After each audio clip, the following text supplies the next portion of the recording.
All right, Mr. Gamble, you can continue your cross-examination. Thank you. Agent Ford, would you agree with me that in your investigation, there's really no evidence of any type, what I would call instrument or weapon used that caused these injuries to the child? No, sir. I don't think we made a determination exactly what caused that. That's right. So you're saying it's kind of up in the air as to whether or not it was some type of instrument like a board or a paddle or something, or just someone's hands? I believe we know that it was blunt force trauma. Blunt force trauma can be near about anything. Correct. I mean, we've already kind of gone over that range earlier with some of the doctors, but you can have blunt force trauma from a significant high fall, like from 50 feet high, correct? Yes, sir. Obviously, that caused some blunt force to you, right? Right. Bad car wreck would cause blunt force, correct? That's correct. Your Honor, I'm going to object to that. I mean, I don't think she's not qualified as an expert for the purpose of answering these questions. And I mean, if in fact those things have already been established by other witnesses, and they've been established by other witnesses, to ask her to comment on that at this point is essentially asking her to comment on the testimony of another witness. Yeah, well, if that indeed the truth is, she's not qualified to say it's a blunt force injury at all. Your Honor. If that's what the state is saying, we'll accept that and move on. Well, I don't think asking her questions about exactly what it could have been, you hadn't laid that foundation. So I will ask you to move on from that line of questions. Without going into all the potentials of what blunt force could be, you do look at a body sometime in your investigation and try to determine if anything was used to cause injury to the body, correct? Yes. And you've been trained in that in your handlings of investigations through the Georgia Bureau of Investigation? I have not been trained in instrument patterns. No. So you don't really know that. So your earlier statement is you don't know what caused the blunt force injury. You just know it was blunt force injury, correct? That's correct. Now, did you ever at any time look at or observe the hands of Mr. Williams? I mean, I've seen them. Yes. Did you take photographs of them? No, sir.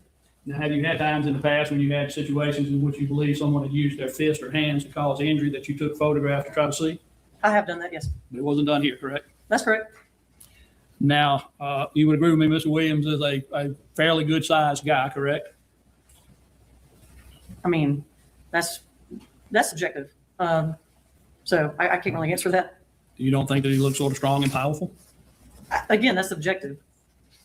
Well, from your own objective viewpoint, do you believe he could cause great injury with his bare hands if he wanted to? Depends on who it is he's trying to cause harm to. Could he do that to a small child? I guess it's possible. Now, you've heard testimony about his jacket maybe having some type of substance on it. Did you take that jacket into evidence? I did not. That's all the questions I have. All right, you can read the record.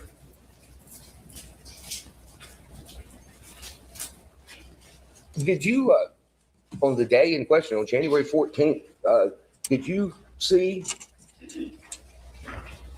Julian Williams face to face? Yes, I did. Did you spend some time with him? Yes, I did. Where? I might have spoken to him at the hospital briefly, but I spent, 4+ hours with him at the Americas Police Department. And were you able to see what he was wearing? Yes, I was. Did you observe anything about it or that appeared to be vomit? Yes, sir. There was some stains. I believe they were on his right shoulder and collar of a shirt. And did you have any conversation with him about those? I asked him about it.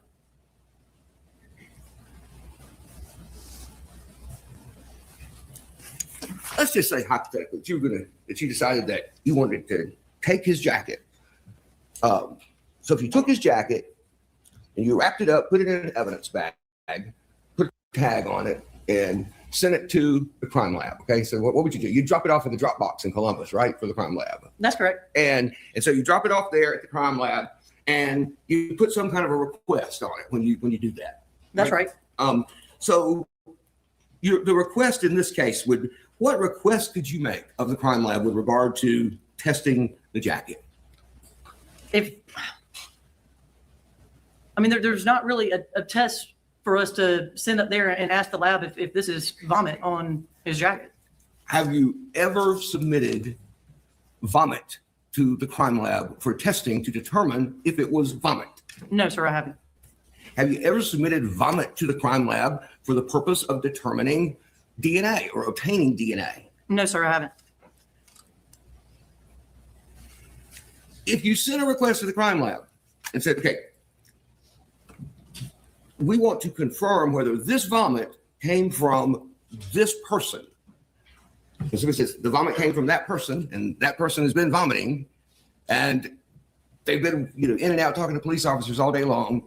Okay, would there be any value in trying to get a report that says, yes, that's vomit, and it came from the person who he said it came from?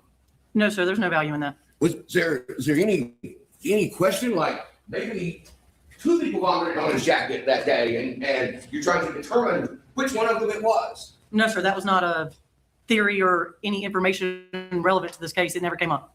So when you make those kinds of, when you submit a testing request to the crime lab, do you do it for every item that may possibly be connected with a person in some way?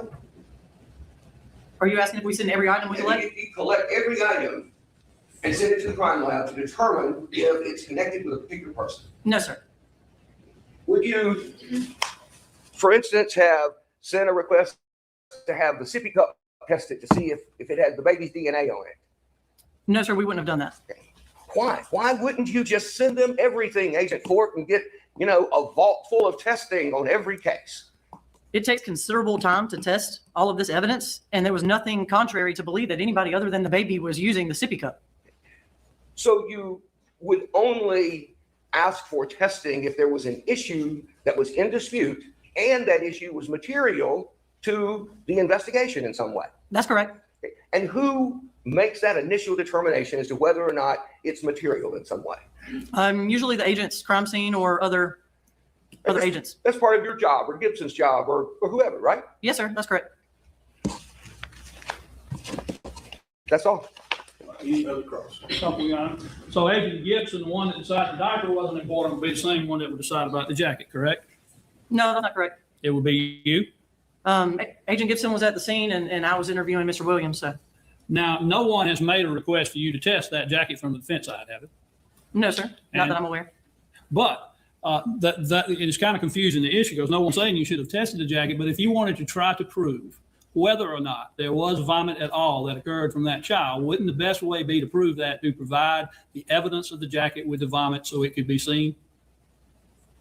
I'm sorry, that was a little. Can you reword that? Well, let's say if you got evidence, you got the evidence here, there's some dispute or questions about whether or not the child vomited, when the child vomited, that type of thing. We know that was at least raised that the child may have vomited, correct? Correct.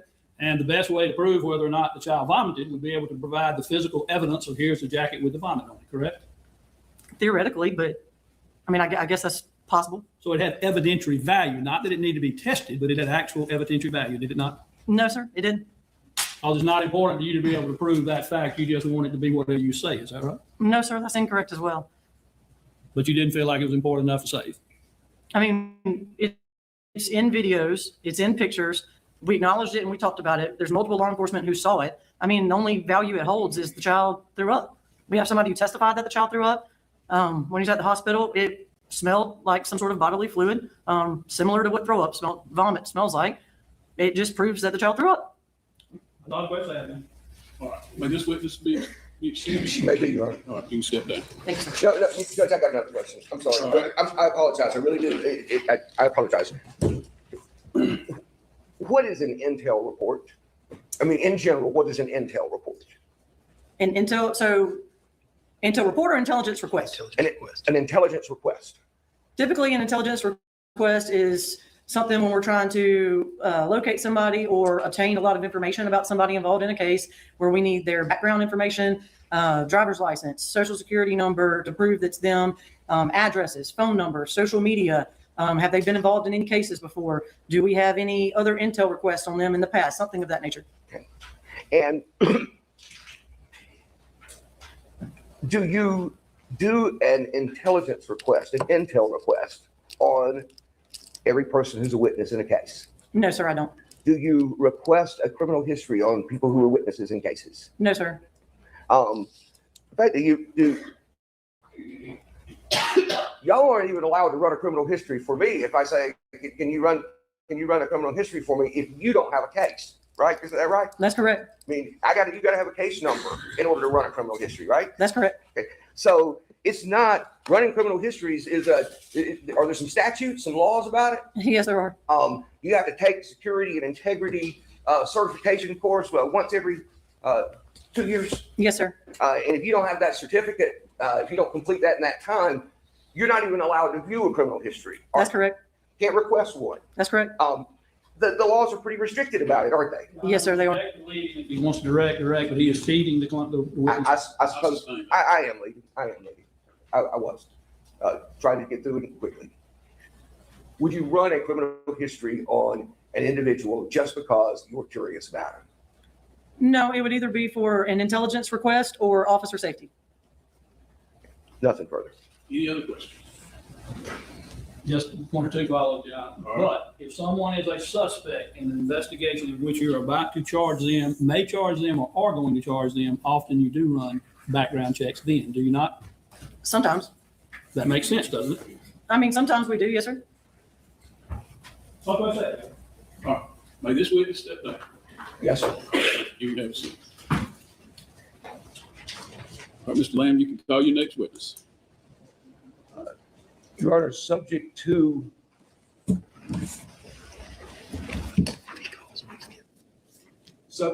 confirming that all of my exhibits have been tendered and admitted by the court, the state would rest at this time. All right. All right, ladies and gentlemen, the state has rested its case. Customarily, there are a few items we need to address before we proceed at this juncture in the trial. So and it's 11:45, so I'm going to go ahead and let you take your break to lunch. I'm going to ask that you return to the jury room at 1:10. So just a little bit after 1, you'll get a little bit extra time today. So keep my instructions in mind. You've done great so far. Let's keep it up. And I'll see you back in the jury room at 1:10.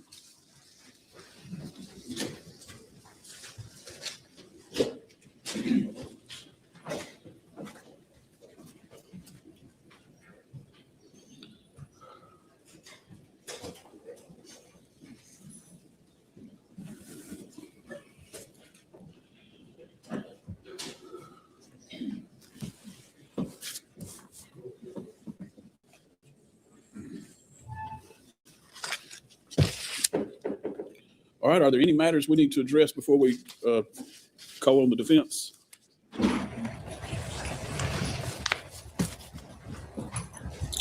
Yeah, other, you mean motions, Your Honor? Yes, sir. We would, again, make a motion for direct verdict in this case on a couple of grounds, John. All right, I'll hear from you.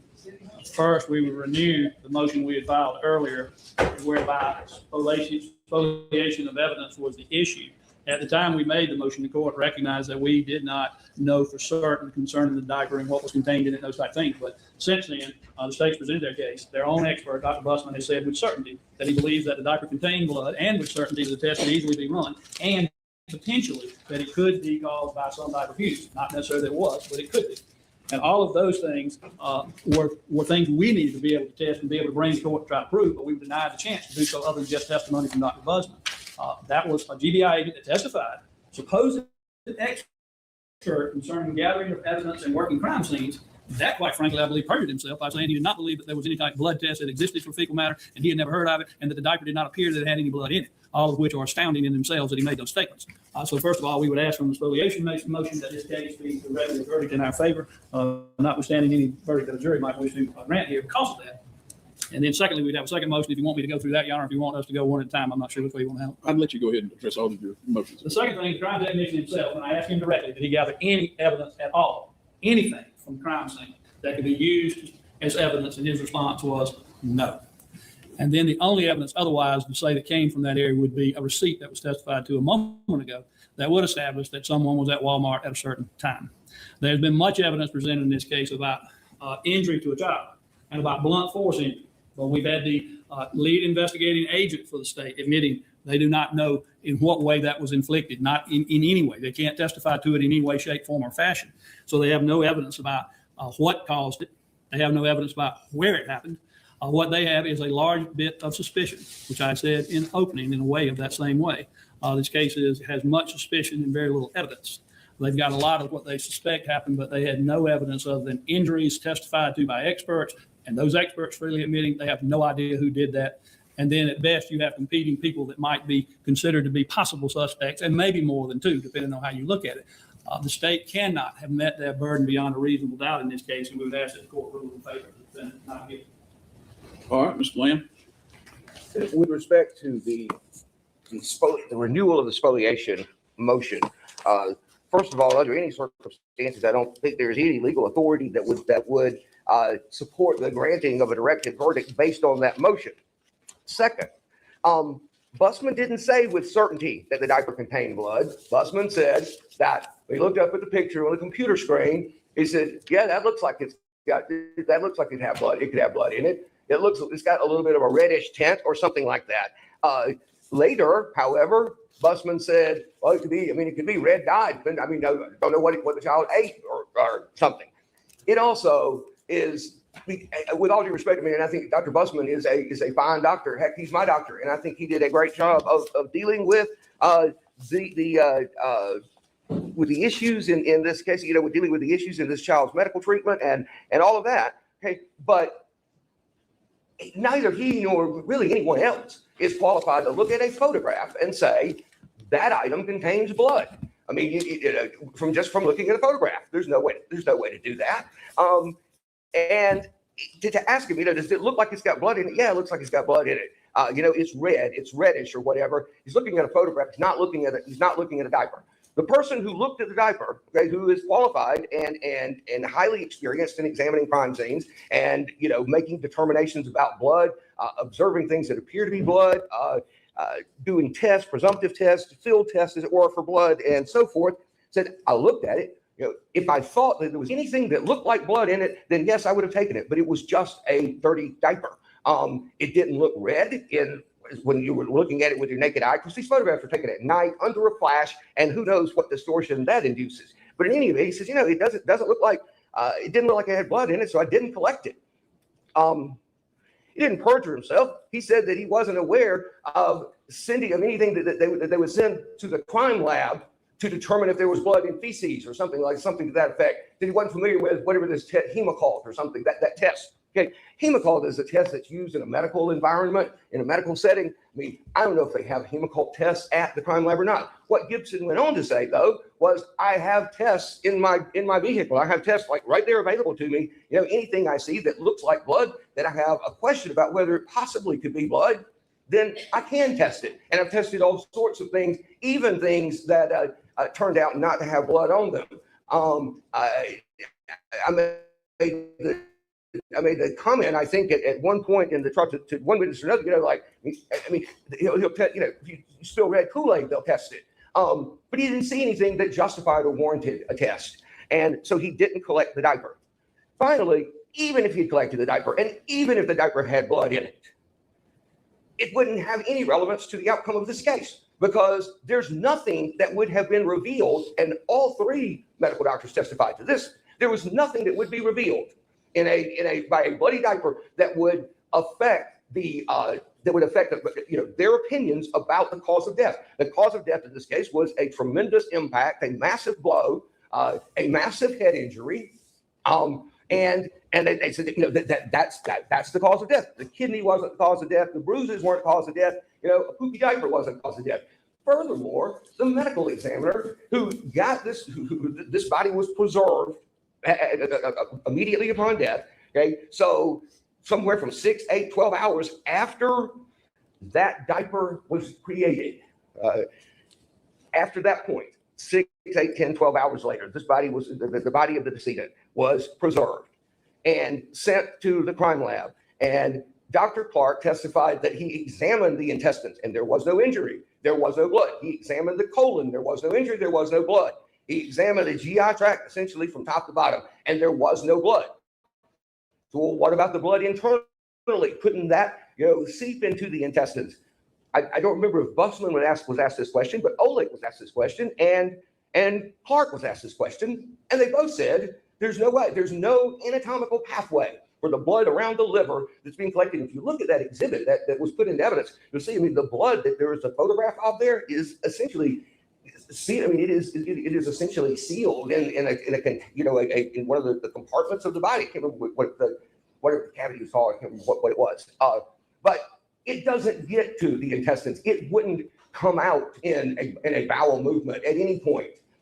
So even if there, even if he, well, we should be able to test the diaper.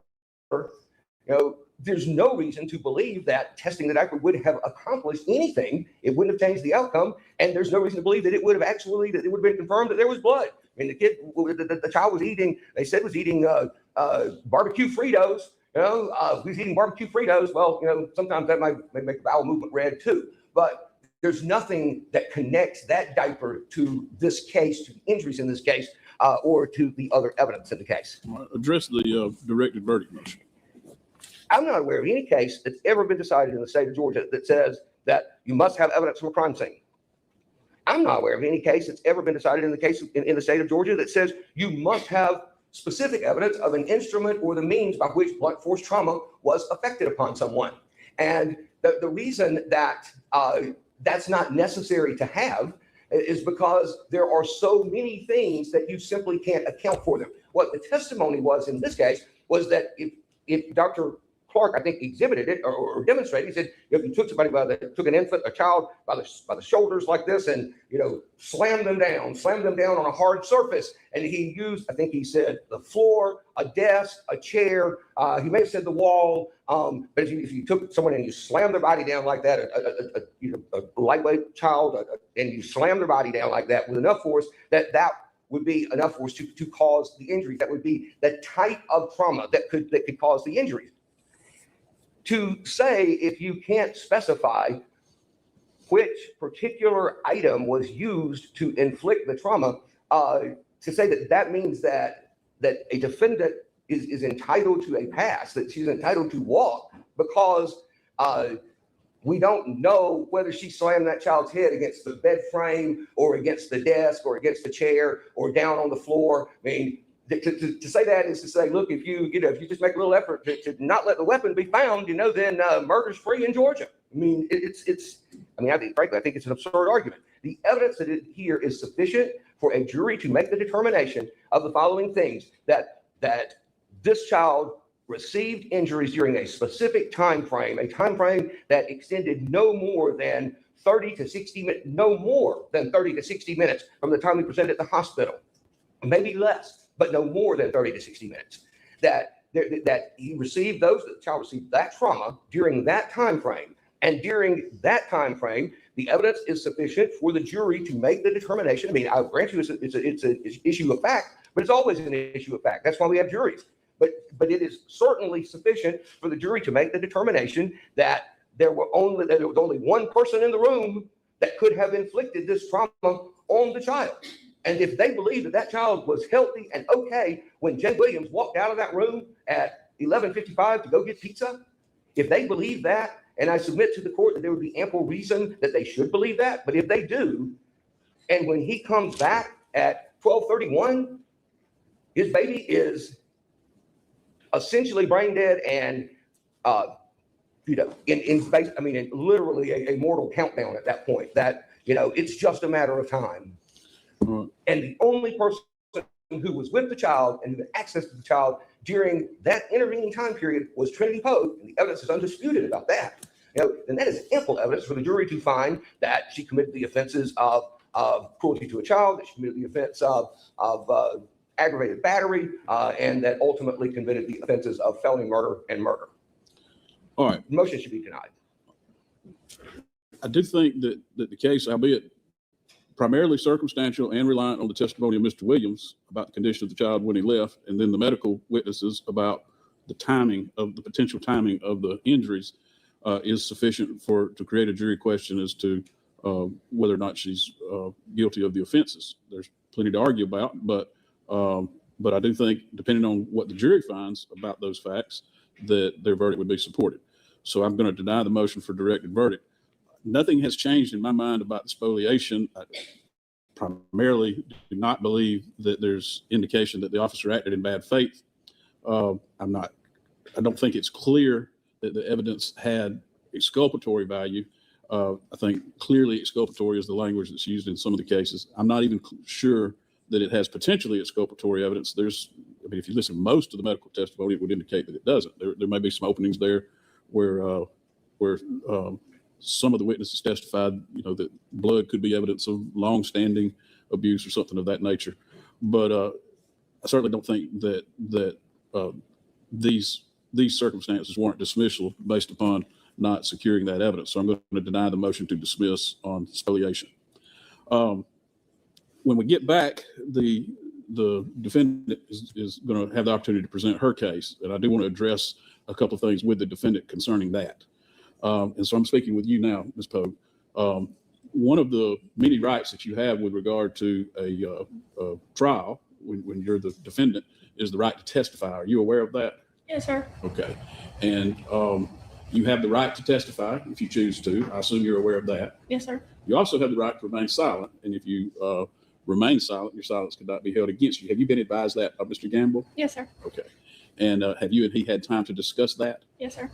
I want you to understand that that is your decision. Obviously, the reason you have a lawyer is to consult with the lawyer and consider his opinion, correct? Yes, sir. But ultimately, you have that right. You understand that? Yes, sir. And so you will have to make that decision. I'm not going to ask you what that decision is, but I want you to understand that it is your decision. Do you understand that? Yes, sir. Do you need more time to discuss with Mr. Gamble that decision? Yes, sir. Okay.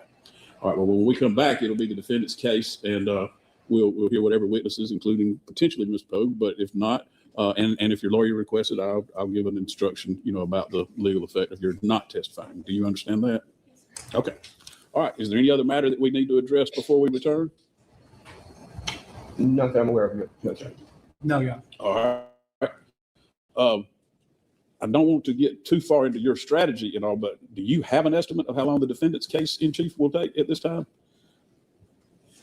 It does. that you want to share? Well, I can't somewhat. It does depend on a couple of decisions that have been made. Right. I'm certain that it would be through by Friday for sure. Okay. That much I am positive. When you say by Friday, by the end of the day Friday? I'm Yes, just trying to- yes, Okay. yes. I'm sure, I feel certain of that part. Okay. And it may be quicker than that. Okay. I do have an array of witnesses not particularly long. Okay. I don't know how long that ends up. Sometimes you think it's 10 Okay. minutes, it's an hour, and But we're not likely to find ourselves at 2:00 ready for closing statements. Is today. that right? I don't think so, yeah. Okay. No. All right. Well, we'll address that if it happens, I suppose. But at some point, have y'all shared the jury instructions? Oh, you have? Okay. So I'll be studying that, and at some point we'll have a jury charge, kind of depending on how things go the rest of the day. Okay. All right. We'll be back at 1 p.m. Thank you.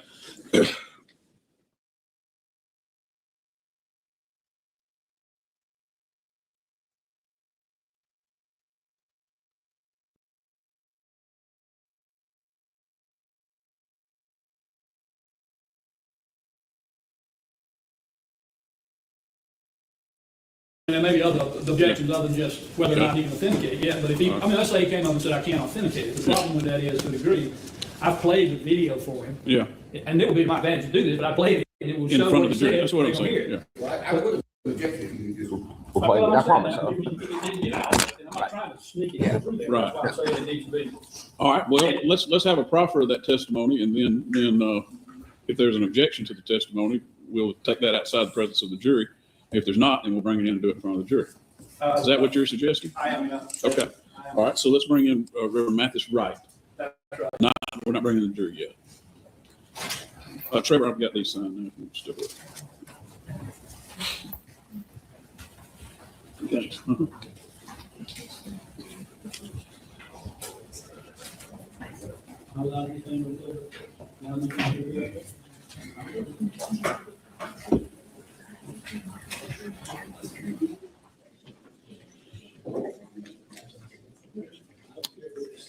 Reverend Wright, you're being recalled to the stand outside the presence of the jury first, and then we may bring the jury in, but I'll remind you that you're still under oath. Okay. All right, thank you.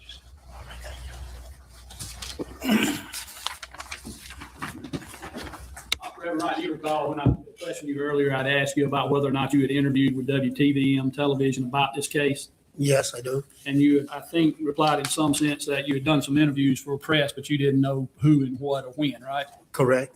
I have an audio here that does have video with it as well, but I just want to play an audio for you and ask you if you can authenticate or determine, is this your voice being recorded in an interview with a newscaster? Yes. I think you also need to have him listen to it and confirm that it is accurate. I mean, that is in fact what he's Well, that- I'll ask him that, and I don't think I need to get to the point of whether or not he recognizes it. Sure. Okay. That could be relevant in the year. Can you play it on the system? That was audio, right? I think so. It's from the videos that you guys. Get a 20 minute here. Yeah, they came out in front of it. Just hang it and plug it up. It's not plugged in. It's over there, it's not. Oh, yeah, okay, I'm sorry. Yeah. Okay. Yeah, well, you know, that's.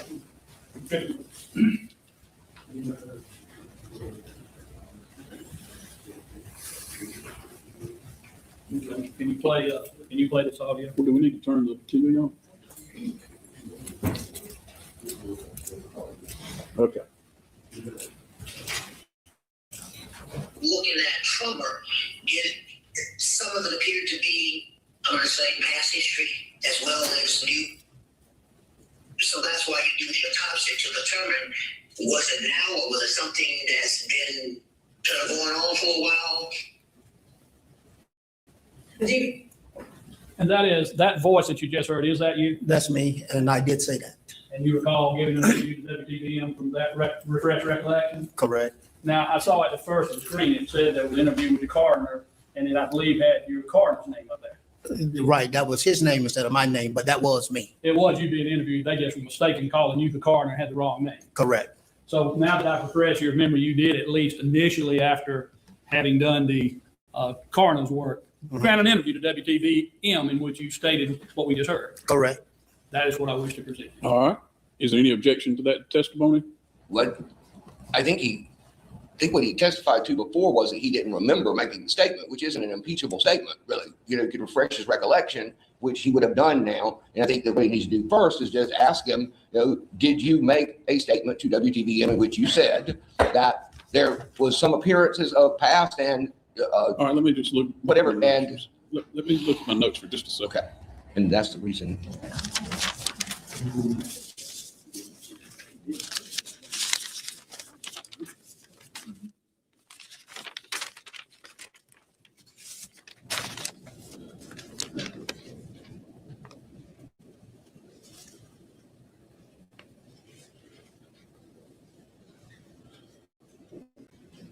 Okay, my notes indicate that he said that he didn't remember seeing, does not remember saying that he saw past or old bruising or injury, does not remember the interview, and then he says, I did not see old injury.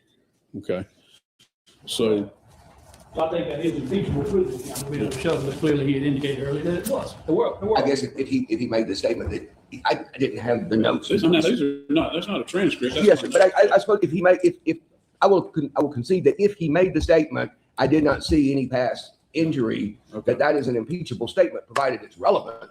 You know, I'd still contend that it's not relevant in this case because there's no evidence to suggest that any prior injury caused or contributed to the child's death. But Well, I'm going to allow the testimony. I mean, I know that issue is going to be argued, whether there's any evidence to indicate any Sure, connection. So And I tend to more or less introduce it as I just did. I think what the way you did that was acceptable, and so I'm going to allow you to do that in front of the jury. All right, you can bring in the jury.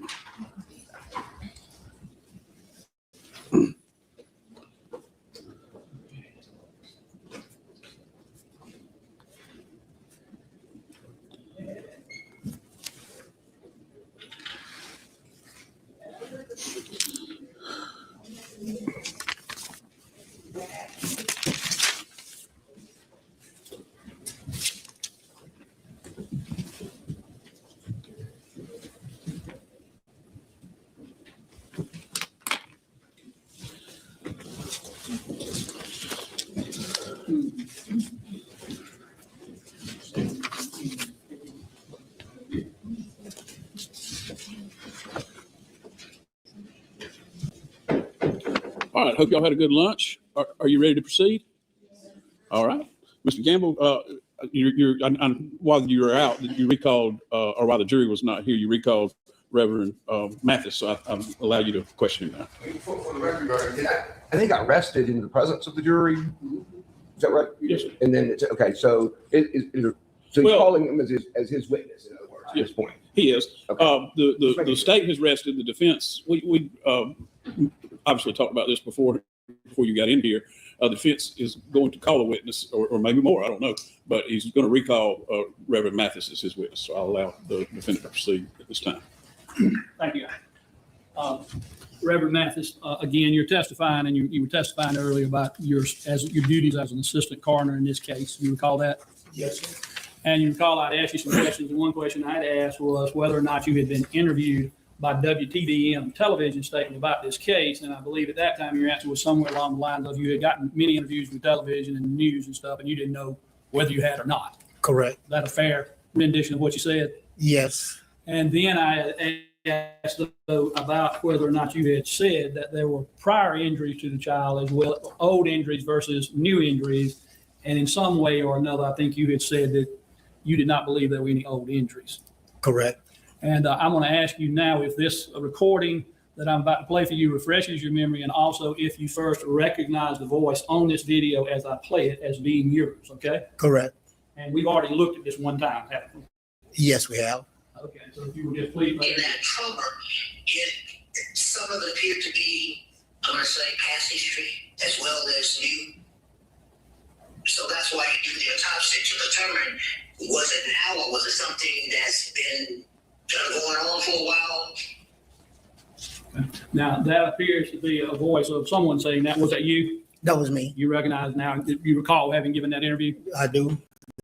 And in giving that interview, I see on the screen, it says on the phone, Clifford Walton. Who is Clifford Walton? He was the coroner and I was the deputy coroner. So they're interviewing you, but in their reporting, they were in error in listing him as the person that's talking right then, Correct. because it was you. Correct. And so does that refresh you? Remember that at least on that day, you said there was prior injury as well as new injury?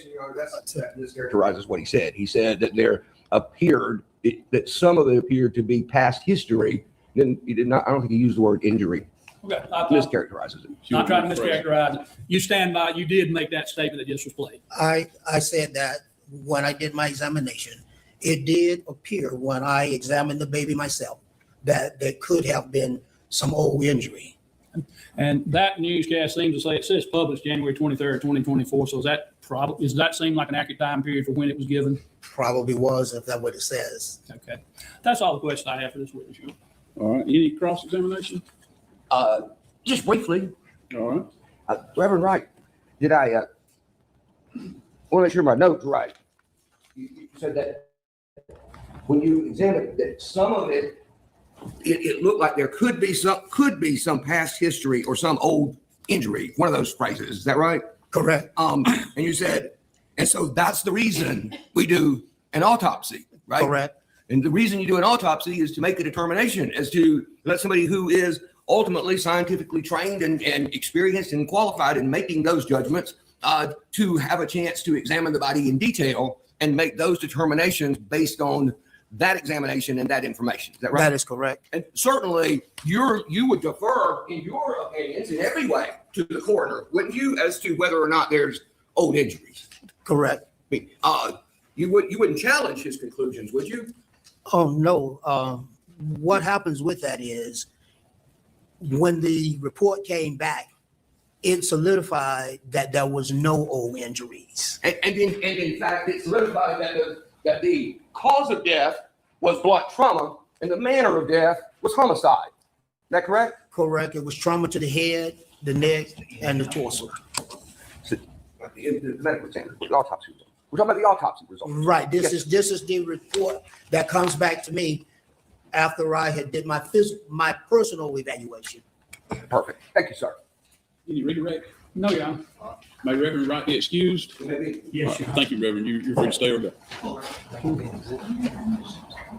Mr. Gamble, you can call your next witness. It's the exhibit that he was using. So y'all watch that cord. Yeah, I know. It's just going to get us if we don't watch it. I know it is. I looked real quickly as I was walking. I was looking at it still on the phone. Your Honor, I would call Julian Williams to the stand. Julian Williams.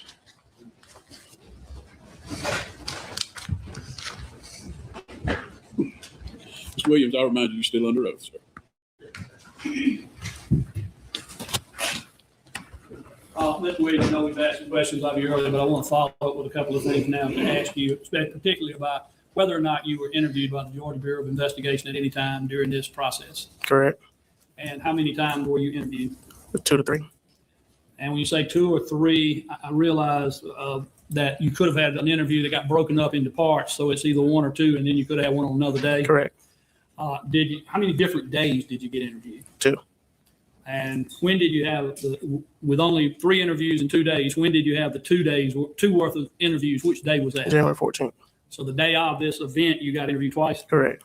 And in that interview, was there a big space in time between the first and second? Possibly. And I don't know the amount of time, and you may not either, but was it more than an hour? I don't recall. It was just some period in between the 2? Correct. And then the third interview, how long removed was it from January 14th? Do you recall? Maybe a week. Now, that third interview, was anyone else with you during part of that interview? Yes. Who would that have been? My sister. And was she interviewed with you present with her? It wasn't an interview. She was showing on evidence. Okay. So and I'll ask you about that in a minute. But did she come in the room where you were being interviewed at some time? Correct. And during the time that she came in the room, were you still present? Yes. And was the GBI agent, was it Agent Ford that was there? Correct. Was she the person that interviewed you on each occasion? Correct.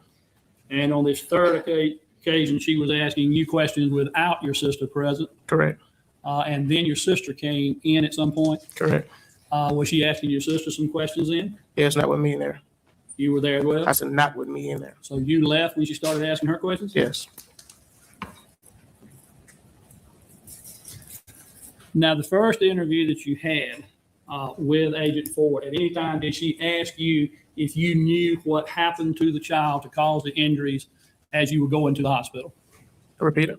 Did she ask you if you knew what caused the injuries to your child as you were leaving the dorm going to the hospital? She asked me what the injury was. Okay. She asked you the injury was, and what did you tell her? I told her what the doctor told me. Did she ask you if you knew how the injury occurred? Yes, I gave her supposedly what happened. What did you tell her in that first interview as far as why you thought it occurred? He supposed to fell off the bed. Fell off the chair. And you told her that? Yes. Well, tell me exactly what you told her. How did you tell her that? I said he fell off the chair. I was not present.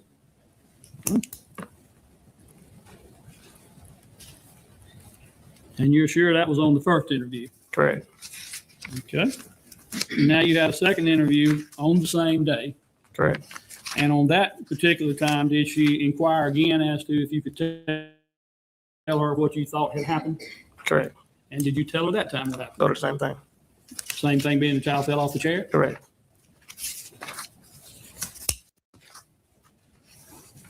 And you're sure that you did that as well? Yes.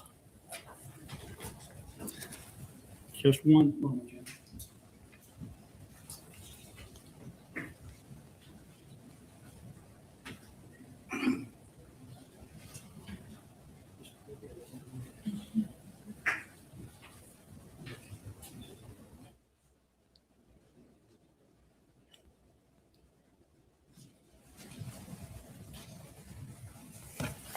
That's all the questions I have right now. All right. Any cross? Yes, sir. I do.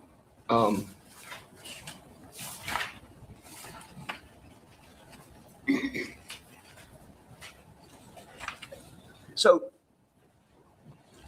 Mr. Williams, I want to make sure I've got this timeline down.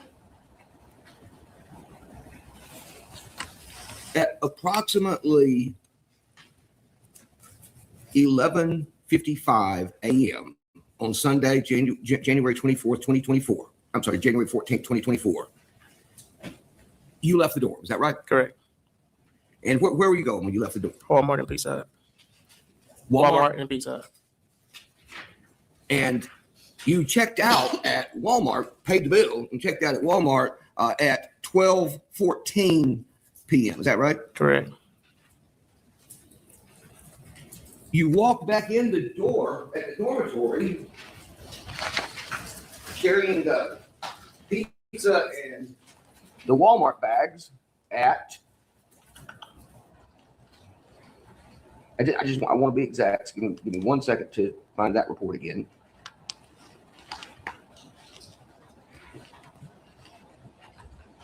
There it is. You walk back in the door of the dormitory at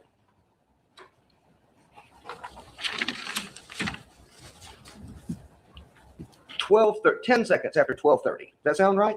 Yes, sir. Then,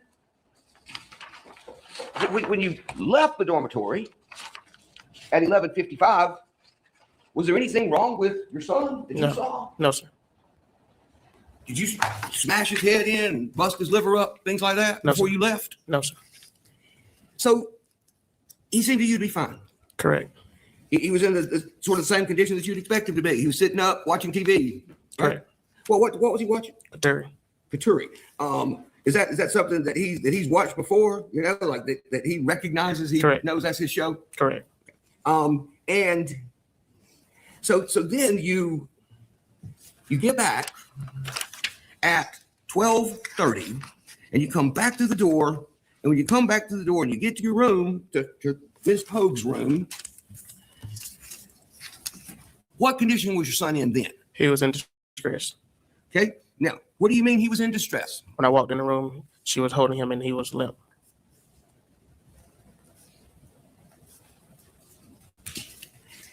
And what did you do? I grabbed him and took off running.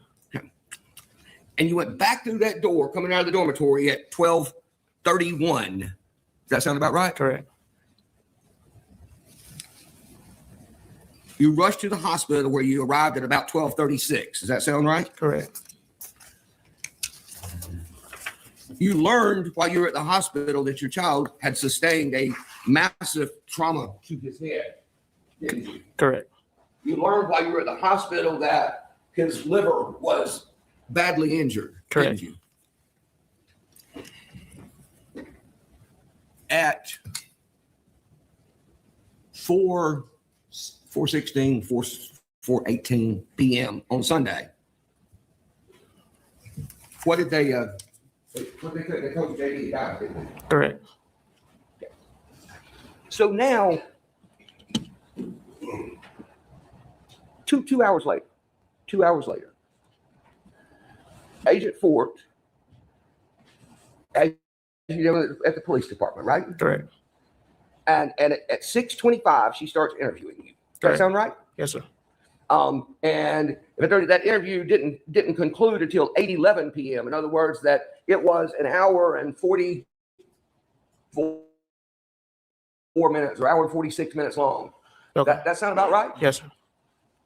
So basically you have a 2 hour break. You have 2 hours, you see your son, and then you have a 2 hour break, and then you find out your son is dead, and then you have a 2 hour break, and then the GBI sits you down for 2 hours to ask you questions. Correct.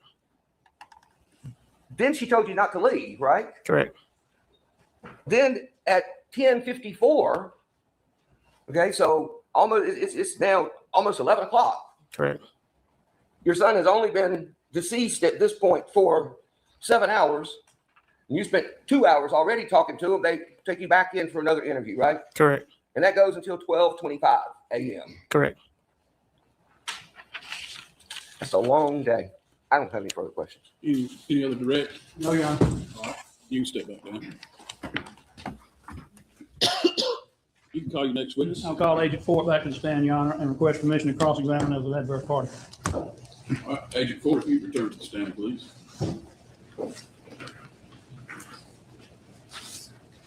Watch out.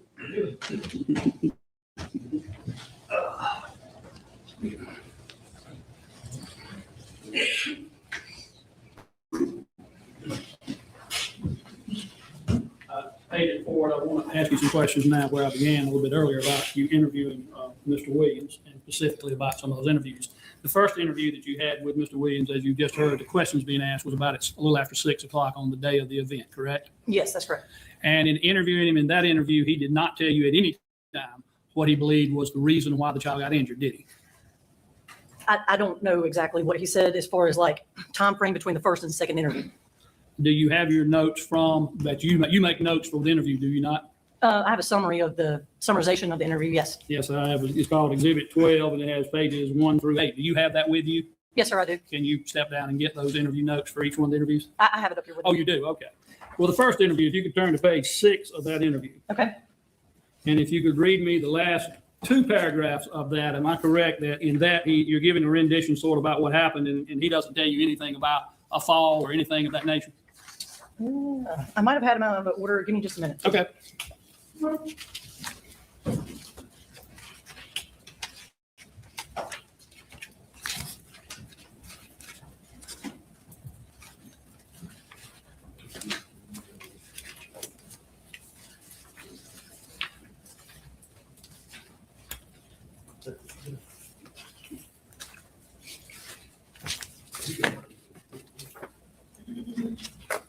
All right. You said page 6? Yes.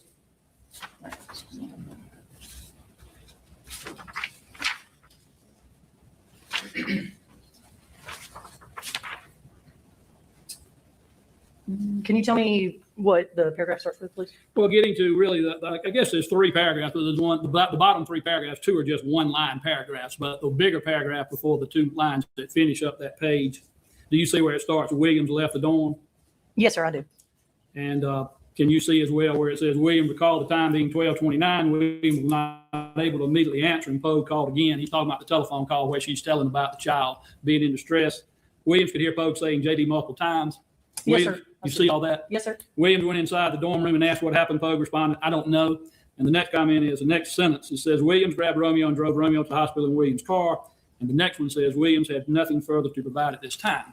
That paragraph seems to indicate he didn't tell you anything about what caused the injury, did he? Not in that paragraph, no, sir. How about in the whole interview? I'd have to go back. You'll have to forgive me. It's been 2 years. I don't remember exactly what he said. Every word in the first interview and the second interview. It's just a accumulation of all the interviews. I'd have to review it. I'm going to come back to the first one in a minute then. But if you could go to the second interview in that same night that I believe was the one that ended up ending about 12:25 in the morning. Okay, give me just a second, please. Yes.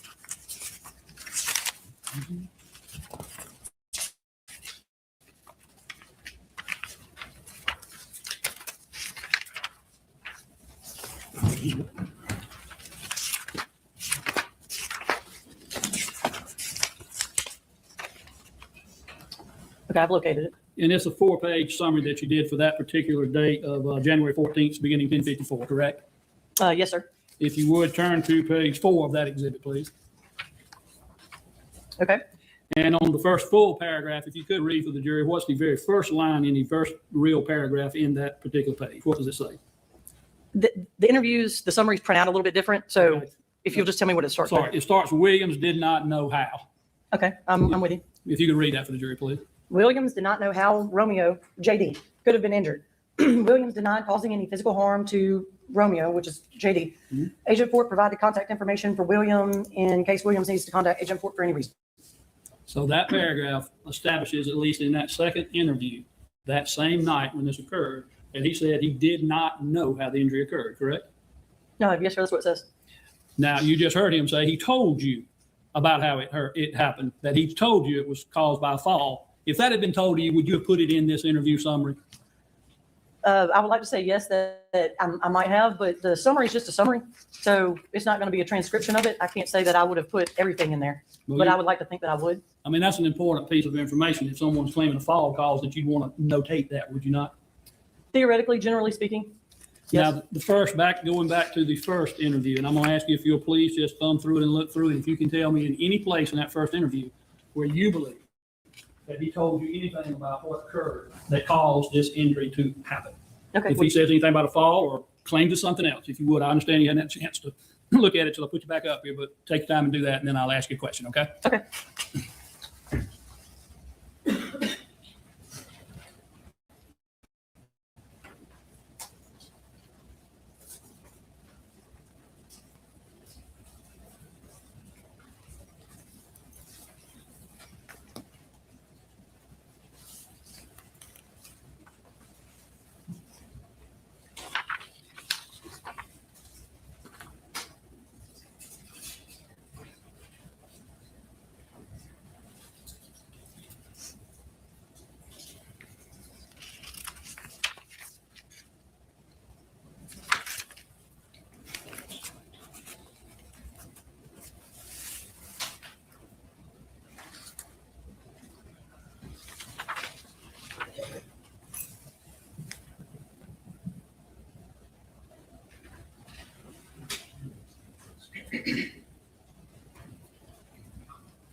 I don't, I've completed reading that. And you didn't see anything where he said anything about child falling, did you? I didn't see that in my summary, but again, it's a summarization. That doesn't mean it wasn't said in the audio. So you're saying there's some possibility that he might have said it to you, but you just didn't find it important enough to put in either one of your summary investigatory notes? I'm not saying that it wasn't important enough for me to put in there. I'm just telling you, I don't know if it's in the audio or not. It's not mentioned in the summary. So that part we do know. You've got two sets of notes concerning the interviews, and neither one mentions him saying anything about a fall, correct? I haven't fully reviewed the other one yet.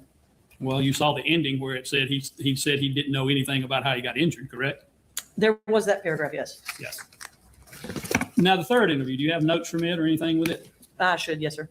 Now, that interview, you recall, he just testified that, yes, his sister did come into the room with him he was being questioned and she came in the room while you were there, correct? Yes, And then he stated that he was not interviewed, or he stepped out of the room while she was in there. Do you remember him saying that? yes, I do. Now, you have a recording of that particular interview, do you not? I don't remember if it was just audio recorded or video recorded. I can represent to you, I've got it over here that can be played, and that may happen, but you have no reason to believe that it's possible that you had the audio and video. It was correct? either audio or video recorded. Okay. And if I tell you that I believe that interview was 59 minutes and 17 seconds, would you agree that that sounds about the length of time it took for that particular time? I mean, I have no reason to disagree. I'd have to look it up. Would you disagree with me that 39 minutes and 53 seconds of that video showed both Shante and Jay in the room with you while you were at least conversing with them? I don't remember how long they were both in there together. I'd ask for permission to show the entire video.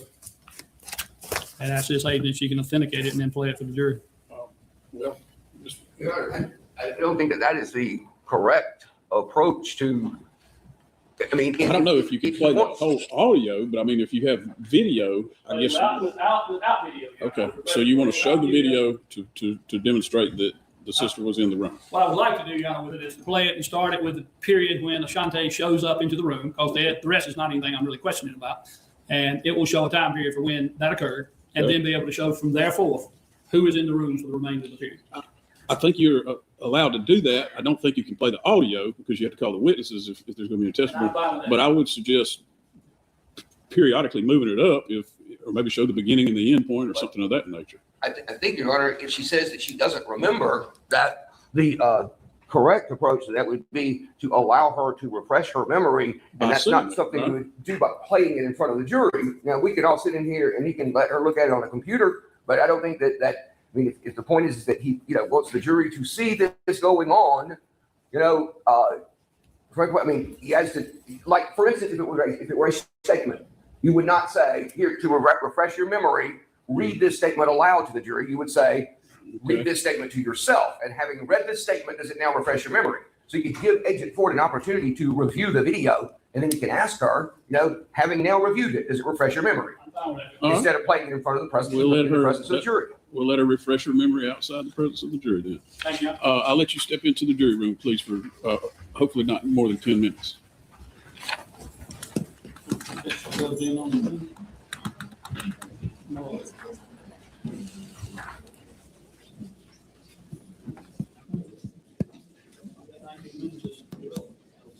I still want to start with the whole thing.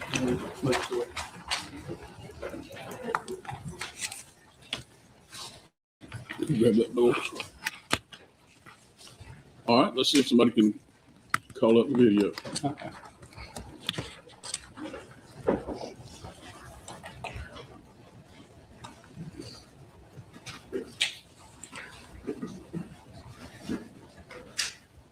Is that on the start point of it? Before you go, just stop it right there if you would. Agent Ford, as you see on the screen right now, you can see that there's a video that appears to show you and Mr. Williams, correct? Correct. Does that appear to be the interview room where at one point you had interviewed Mr. Williams? Yes, that's correct. And then it's got some timeline dates on it at the bottom. Is that an accurate date for when the interview occurred, or is that just when it was saved, or do you know? I want to say the date was in January. I can't give you if it's accurate on the system. Sometimes it reboots and things like that, so I can't tell you that. Well, let me ask you this. That particular interview, I know you did two at or around the hospital with him, correct?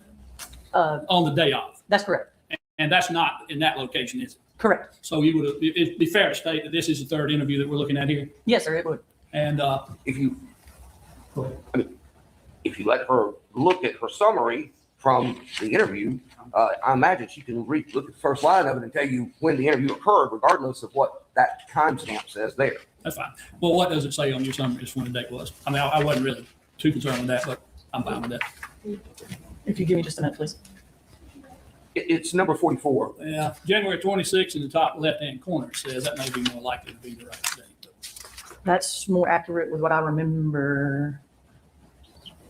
Yes, January 26, 2024 at 9:51 a.m. Okay, so that's the beginning of that interview, and I want to, if I could, so can you testify and state that it appears to be an authentic copy of the interview you're about to conduct with Mr. Williams? Yes, sir. What you see so far? And if I can, begin to play it without the audio, and I'm going to ask you to be okay, play it for just a minute, just to show. I mean, we're just showing it for her to refresh her memory, so, and the jury's not in here. Yeah. So, If you would move it, just move it kind of fast forward here. You see you're in here interviewing him solo at the moment, correct? Correct. And now we're moving the timeline up to first few minutes, same thing. Keep on. All right, do you hold it right there? Do you recognize who is entering the room now? Yes. And who is that? That's Mr. Williams' sister. So his sister comes in with him. Is that Ashante Burr? Yes, it is. And now she's about to have a seat, and that is showing what time on the video? Oh, 1935? approximately 20 minutes into the interview. Yes. Okay. And if you would now play just scoot it on through in a reasonable fashion where it's not just flying, but enough to see what's going on.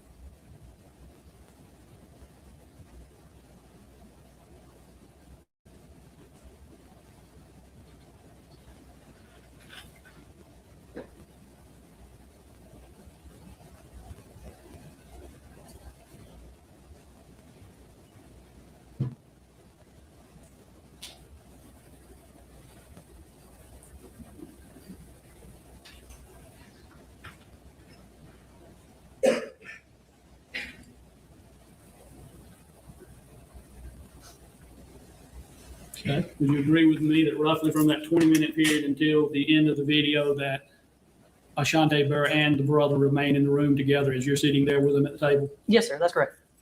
That's All the, right. the part I need. I will ask those follow-up questions from you. Okay. Yes, that's what I need. all right, then you can take that down and we'll bring the jury back in.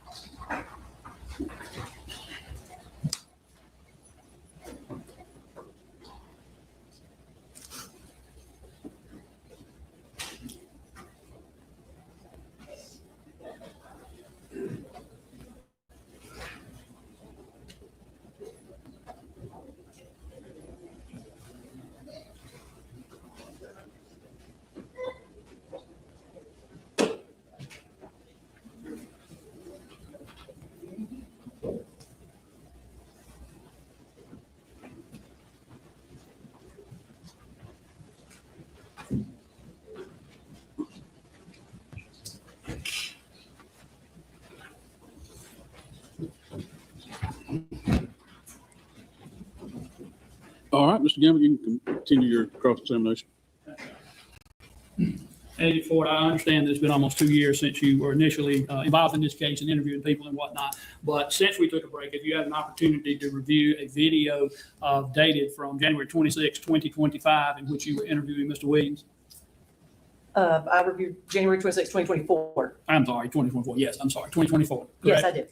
And that was viewed just visually without any audio playing, correct? Correct. But the date coincided with the notes that you had that that was the proper date for that third interview, correct? Correct. And we went through it showing you on the screen where it began until it ended on both visually watching it and a timeline as far as how much time it was taking, correct? Correct. And at some point during the video, Miss Ashante Burr, the sister of Mr. Williams, comes into the room with you and Mr. Williams, correct? Correct. And I believe when we were talking about that earlier, it was around the 20-minute time frame of the film, correct? Correct. It was a little short of that, but close enough to round it off, right? Approximately. Yes, sir. And then from that point on, it showed video that all three of you remained in the room until the interview ceased, correct? Correct. Which, if I'm correct on how much time it was for the entire interview, it was about 40 minutes of them being together, correct?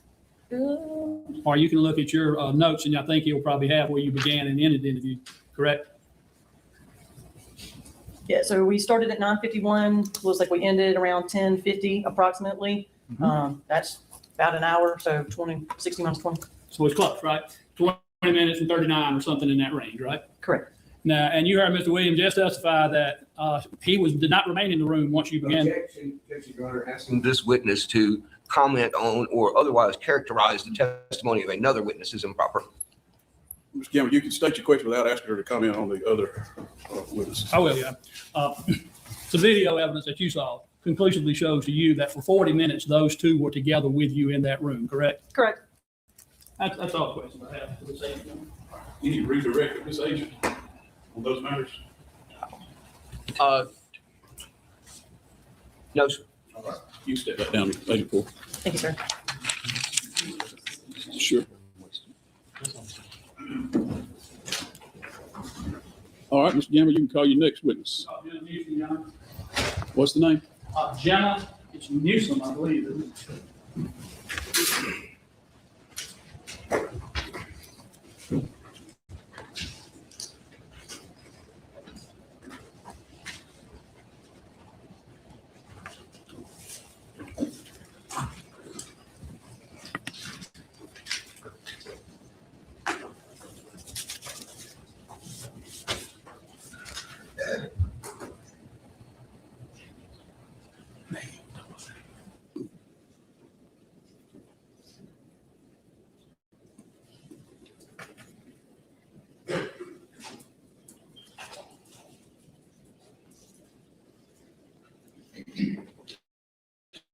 Ms. Newsom, watch that wire, please, as you walk across.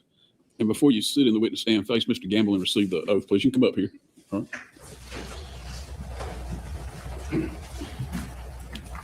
Raise your right hand, please. You swear or affirm the testimony about giving matter before court today, the truth, the whole truth, and nothing but the truth, so help you God? That's it. Ms. Newsom, could you please state your full name for the court? Yes, Jenna Newsom And where do you live, Ms. Newsom? in Blakely, Georgia. And do you know the defendant seated to my left, Trinity Pogue? I do. How do you know Ms. Pogue? We Okay, we have a jury can't hear. I'm sorry. I'm gonna tap it for you, please. Okay. Speak You just louder. take a little Okay. louder. Make sure it goes to the mic. Okay, sorry. How do you know her? We met in 2020 at Miss Cockwood Pageant. And do you have known her since then? Yes, sir. Has she ever performed any service for you where you would pay her for services? Yes. What did she do for you? She babysat my children and went on like day trips and stuff with us. How old were your children at the time she was babysitting? I'm going to object.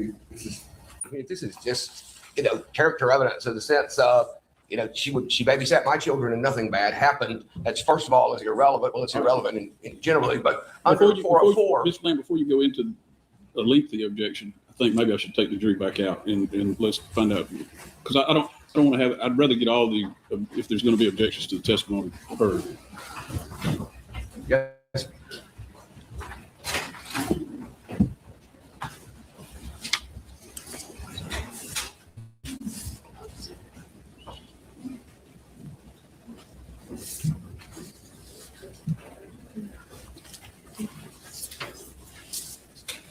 All right, I'm going to let you step back outside for just a second.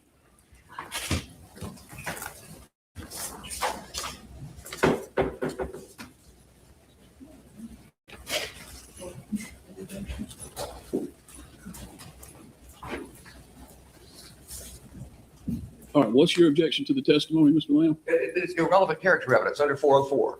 Evidence of a person's character, trait of character is not admissible for the purpose of proving action in conformity therewith. I mean, to say, she babysat my children and nothing bad happened, I would trust her to babysit my children or whatever is coming, it's not a pertinent trait of character under this, with regard to with regard to the issues in this case, it's not a pertinent trait of character, which means it's not acceptable. It's not admissible. And even if it were admissible, it would only be able to prove it by reputation, not by reference to specific circumstances or specific acts. All right, Mr. Campbell. It's not being offered for the purpose of character. It's being offered to be able to show that she has experience in being around children at or near the age of this child, and that she would have the knowledge necessary for first caring for the children, but secondly, being aware of when children are fussy or not, dealing with them when they won't sleep as they should, all of those type things. So it's not being offered to prove anything in character. And I don't intend to go into great detail with the witness other than to ask her what I just asked her about, did she babysit for her? How many times did she babysit for her? Mm-hmm. And really, that's the gist of that conversation with her, Your Honor. All right, Mr. Lamb. Well, just asking her if she babysat for you, I think that it is sort of a backdoor attempt at putting character evidence in, but I'll stand on the objection as it stands now. Obviously, I'm not going to try to raise any further issue with the court. 404A has I looked at this before we got here, anticipating that there may be some of this. 404A allows evidence of a pertinent trait of character. What he's saying, he's not offering it as character, but I don't know whether what I don't see is what a pertinent trait of character offered by an accused is. But that is an exception to the disallowance of character evidence. And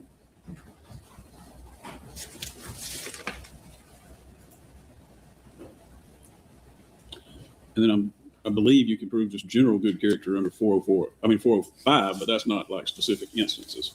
So with the limited proffer of what you're just wanting to establish that she's had experience babysitting, I'm going to allow that testimony. I would probably ask her as a final question, did you have any issues with her when she did so? Okay. And her answer would be yes or no. But I'm not going to go into follow-ups about, all kind of care and, what did you watch her do and da-da-da-da. I will tell you, I have two of these witnesses. That would certainly be irrelevant to ask her if she, did you have any issues with her, or trust her with your children or whatever. That would certainly be irrelevant. Is that, how do I interpret 404A1? Pertinent trait? Yeah.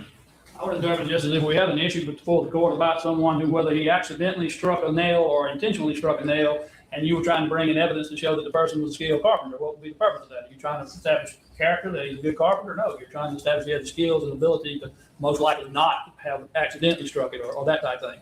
Here, because this is part of the issue of the case, Your Honor, a pertinent trait would be whether she has any child caring skills or not. And that may be true, that whether she has skills, whether she is skilled in child care may be admissible under this rule. But then following it up with, did you have any problems with her? You trust her with your children, et cetera. Those are the questions that I'm saying would be irrelevant.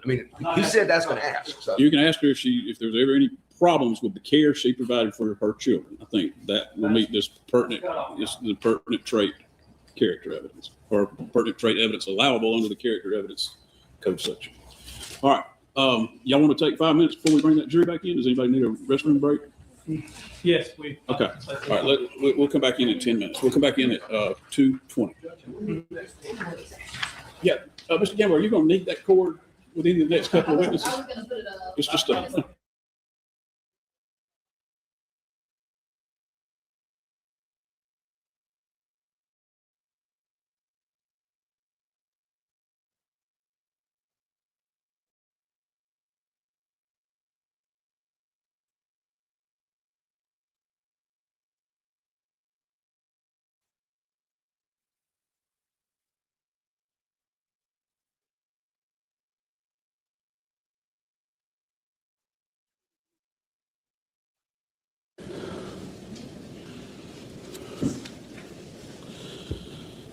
All right, let's bring the jury in.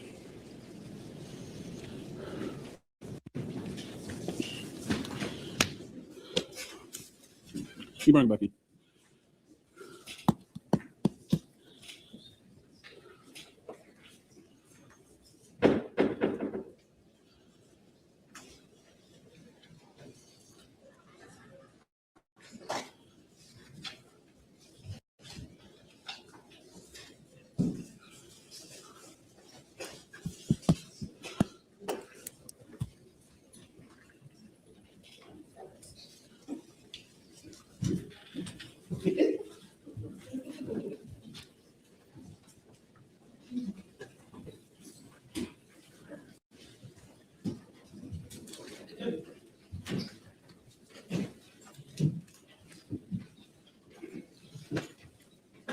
All right, Mr. Gamble, you can continue.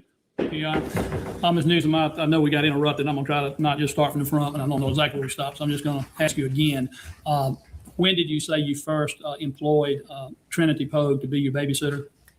We met her in 2020. I don't really remember if it was the fall of 2020 or the fall of 2021 that she first babysat my children.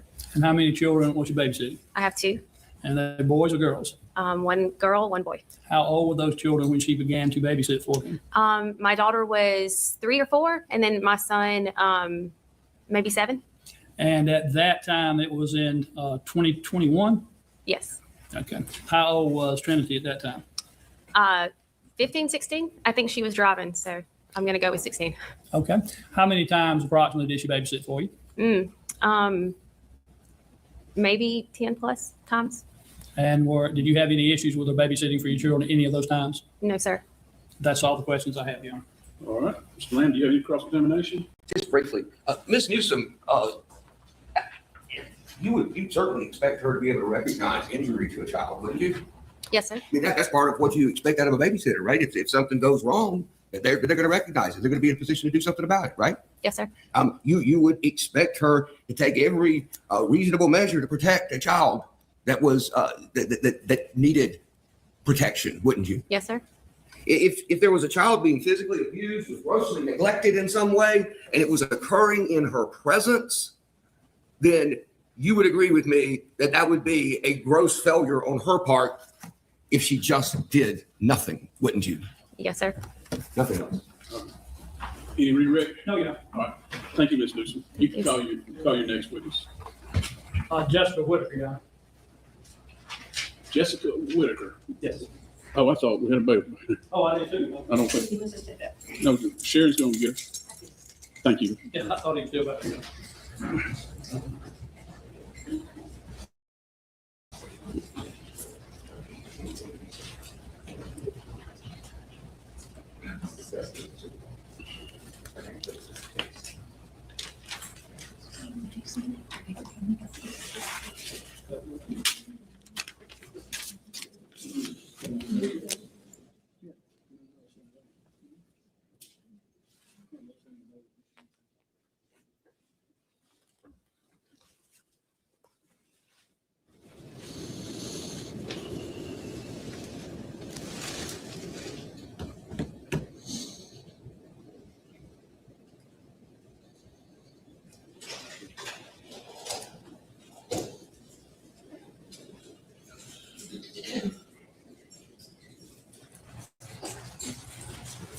Ms. Whitaker, before you step into the witness box, if you come up here and face Mr. Gamble to receive the oath, please.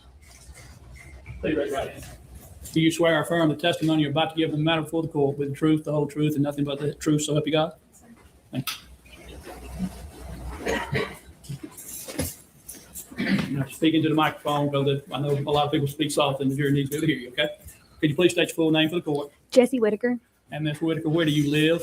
Iron City, Georgia. And living in Iron City, Georgia, do you know the defendant, Trinity Pogue? Yes, sir. How do you know Trinity? She was one of my babysitters for my children. Ms. Whitaker, I need you to speak up a little bit. All 12 of those folks are there, okay? She was my babysitter for my children. Okay, when you say she was the babysitter for your children, how long a period of time was she the babysitter for your children?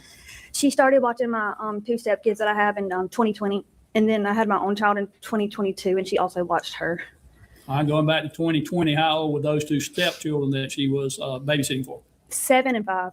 And then in 2022, you had a child of your own. Yes, sir. In November, How soon after the birth of that child did she begin to babysit for you? maybe a month old, maybe 2 months old.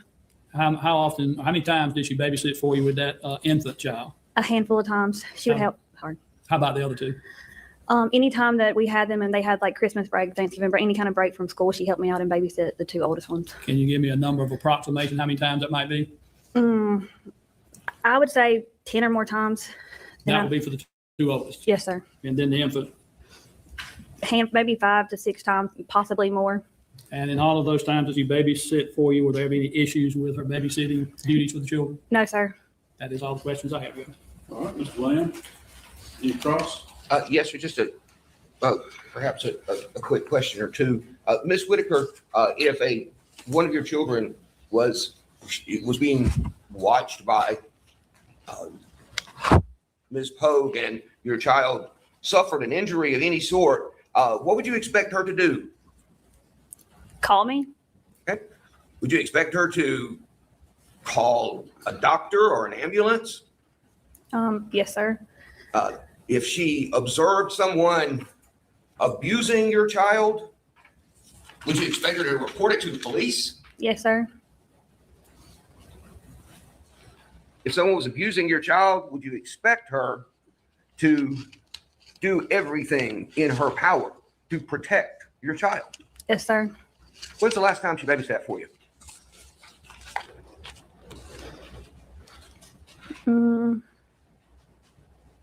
Probably 2023. And she started babysitting for you in 2020? Yes, sir. So that was 5+ years ago? Okay. Okay, nothing further. Anything else? No, Your Honor. All right, thank you, Ms. Whitaker. You're free to stay or go. You can call your next witness. May she be excused, Your Honor? Yes, sir. She's excused. She can stay or go. I would call Megan Pitts to the stand, Your Honor.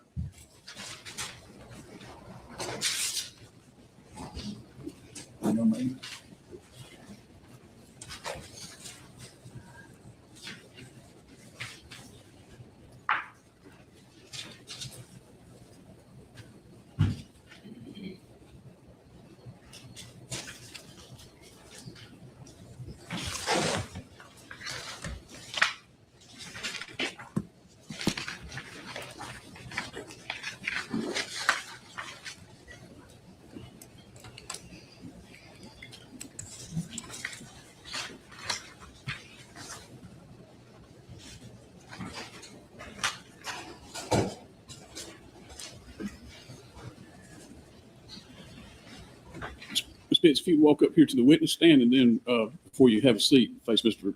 Gamble and receive the oath, please. Raise your right hand, please. Do you swear affirm the testimony you're about to give the matter before the court today with the truth, the whole truth, and nothing but the truth, so help you God? Have a seat. If you make sure you speak into that microphone, okay, because everybody needs to be able to hear you. Ms. Pitts, could you please state your full name for the court? Megan Nicole Pitts, And Ms. Pitts, where are you from? Not where you're living right now, but where's your hometown? Griffin, Georgia, And where do you currently live? Americus, Georgia. And in Americas, are you attending college anywhere? Yes, sir. Where do you attend college? Georgia Southwestern State University. And where do you live on campus there at Georgia State Southwestern? Yes, sir. And where do you stay at? Where are you living at there? I live in the dormitories on campus. What's the name of that dorm? Pines. Did you previously live in a different dorm? Yes, sir. Back in 2024, January of 2024, which dorm were you living in? Oaks. And how long had you been in college at that time in January of 2024? Roughly about half a semester. Were you attending college under any kind of scholarship or anything? Yes, sir. What type scholarship? I had multiple, but the biggest one was President Jimmy Carter Leadership Program. Tell me, what is the Jimmy Carter Leadership Program scholarship? What does it entail? It's a group of students that go through an interview process and they're selected from the incoming freshmen. And we are a service-based group that does community service throughout the year. Do you have to have particular qualifications in order to be able to receive it, or is it just based upon the interview alone? Particular qualifications. What type? You have to have a good grade point average and you have to be a good leader. Now, when you attended on the Jimmy Carter Leadership Program scholarship, did you meet Tiffany Pogue at any time? Could you repeat the name? Trinity Pogue. Not I want to call her Tiffany. I said Trinity Pogue. I'm sorry. Yes, sir. And does she live in the same dorm as where you were living in that January of 2014? Yes, sir. Her room compared to yours, how close was it? Across the hall diagonally. And so not too far away? Yes, sir. You got to say yes or no for court. Back on January the 13th, getting later into the day and night, bleeding over into January 14th, which would be the early morning hours, which you might commonly still think of the same Saturday night, but getting into Sunday morning. Did you hear anything that got your attention during the night while you were in your dorm? Well, first of all, were you in your dormitory during that time period? Yes, sir. And when you were in your dormitory during that time period, how late did you stay up that night on Saturday, January 13th? Do you recall? I don't recall, but I remember being asleep and being woken up. Okay, well, you were sleeping, got awakened. What awakened you? A baby crying. Okay, was it, can you describe, I know baby crying is baby crying. yes, but is there any way you can describe as far as volume or anything of that nature? It was particularly loud considering I was across the hall. Enough that it awakened you? Yes, sir. Now, after you heard the baby cry, was it just one cry, or was it baby crying, or what was going on? It was continuous and then eventually stopped. Right? Do you know how long you heard it crying before it ceased? I don't remember. And was this in the middle of the night? Yes, sir. Yep, that's all the questions I have, John. All right, cross-examination. Good afternoon, Ms. Pitts. The baby was crying that night, loud enough at some point to wake you up right around 1 o'clock in the morning. Yes, sir. Is that about right? And you don't know how long he cried thereafter, but just until, I guess you said, until he stopped crying. Yes, sir. That wasn't the first time that baby had woke you up crying, was it? No, sir. Actually, he cried a lot when he was there around Ms. Poe, didn't he? Yes, sir. Every time. Every time. Yes, sir.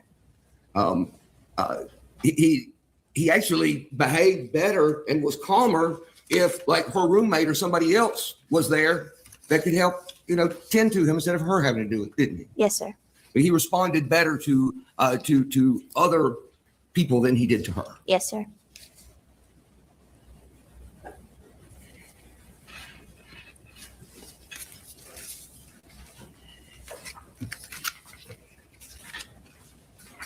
She told you at some point, or did she tell you that she had known that child for his whole life?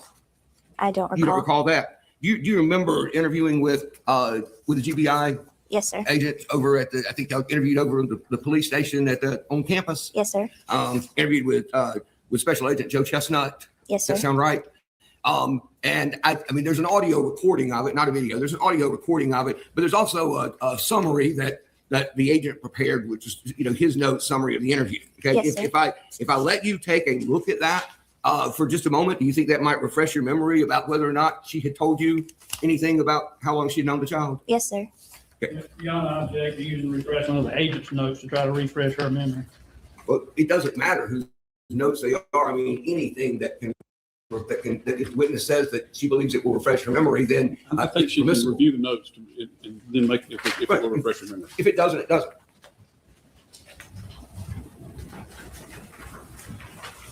Let's start maybe like right in here and read down 2 or 3 paragraphs. Just read yourself. Find out.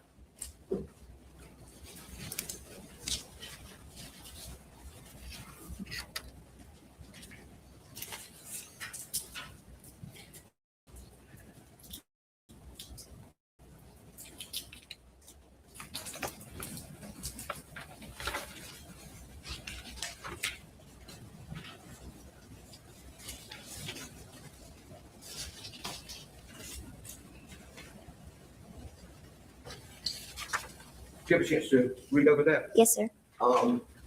And in fact, having done so, does that refresh your memory at all about whether or not she had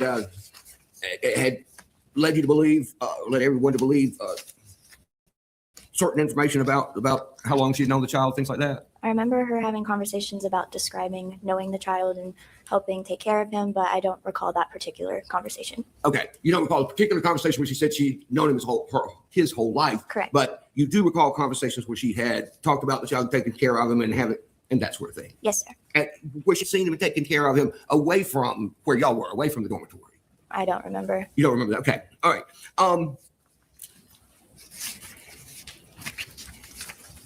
Do you ever hear her express any opinions of her own about the child? Yes, sir. What kind of opinions did she express about J.D. Angeles? They were never directly to me, but they were in group settings, and she would describe it. Objective is not said directly to her. You said it's heard through a group, but not from her. I want you to clarify as to whether or not she heard it, Yes, sir, not that she heard it secondhand. Okay. And I do need you to speak into that microphone a little louder, okay? All Yes, right. sir. Thank you. When I ask you if you had heard her express any opinions about the child, you said in a group setting, was it a setting where you actually heard what she said? Yes, sir. It was in her room. Okay. Not her talking to someone else and them telling you she said something. It's something you actually heard. She just wasn't talking to you individually. Yes, sir. It was a group of people in her room. Gotcha. Okay. So what opinions did you hear her express about the child? She was describing that she didn't particularly like him.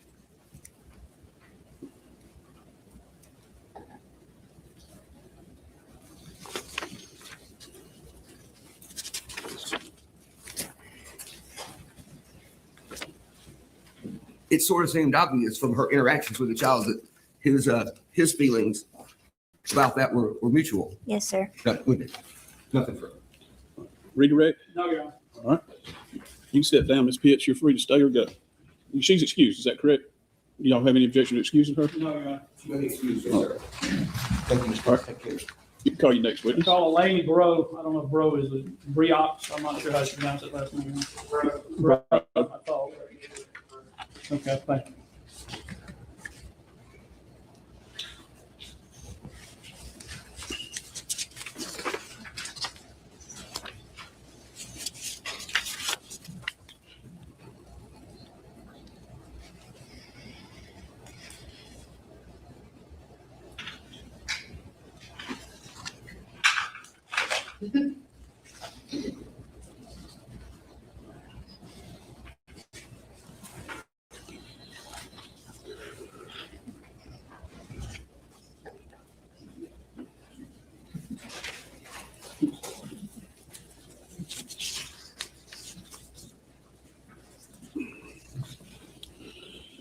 Mr. Bro, before you have a seat up there in the witness chair, if you face Mr. Gamble and receive the oath, please.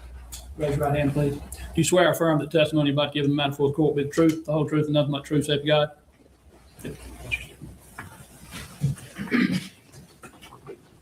Could you please state your full name for the jury? Elaine Marie Bro, And Ms. Bro, where are you from originally? Perry, Georgia. And are you currently attending college anywhere? Yes, sir. Where do you attend college? Georgia Southwestern. And are you living on campus anywhere? No, I live in an apartment off campus. Back in January of 2024, were you living on campus? Yes, sir. At that time, where were you living? Oaks 2. And in Oaks 2, did you have the occasion at any time to meet Trinity Poe? Yes, sir. How did you know her? We were in the leadership program together, the President Jimmy Carter leadership program together. So you would have met her through that to begin with? Yes, sir. Did you also see her from time to time at the dormitory where you lived? Every once in a while, yes, sir. Did you ever see her to know whether or not she had a boyfriend? Yes, sir. Did you have one? Yes, sir. Do you know who he was? I saw him, but I never knew his name. You just saw him with her boyfriend? Yes, sir. Do you know whether or not they had there was any child involved in that relationship? Yes, sir. Did you see the child as well? Yes, sir. Did you ever see Miss Pogue where she was carrying that child with her? Yes, sir. Now, how far away was your room at the Oaks from Miss Pogue's room? Right across the hall. Directly across? Directly across, yes, sir. Back on January 13th in the late night hours, anywhere from 10 o'clock forward till January 14th, early morning hours, did you hear anything during that time period that was worth noting? I heard the baby crying, sir. What time was it when you heard that? Do you know? It periodically throughout the night. I probably went to sleep around like 10:30, so I just woke up every once in a while and just heard the baby crying. Was it enough to have awakened you? Probably not, no, sir. Just heard the baby crying? Yeah, I just wake up random throughout the night anyways. Okay. You don't know anything else about that, though, other than the baby was crying? No, sir. All right, that's all the questions I have. All right, cross-examination? So the child didn't wake you up. You just woke up, but you could hear him somewhere down the hall, across the hall, crying, Yes, sir. right? Yes, sir.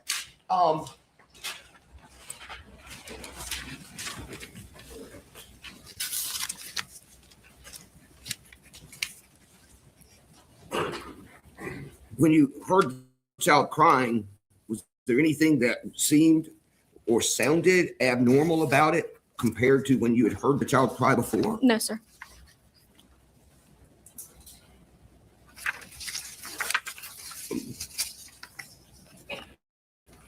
The next morning, let me back up. You said that you heard him crying maybe around 1 a.m. and then on and off until 6 o'clock in the morning.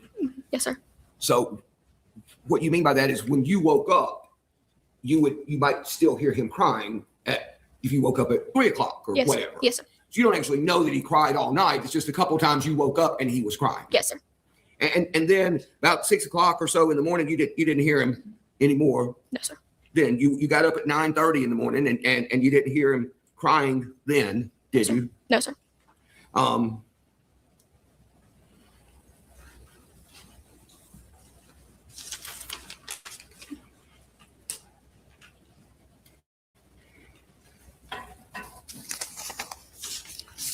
The child cried often when he was there, didn't he?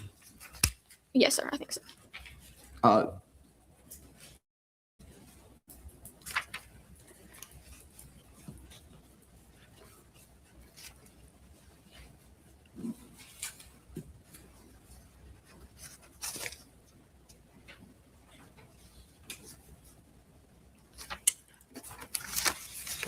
I don't think I have any more questions, Your Honor, but I would like to have just one second, please.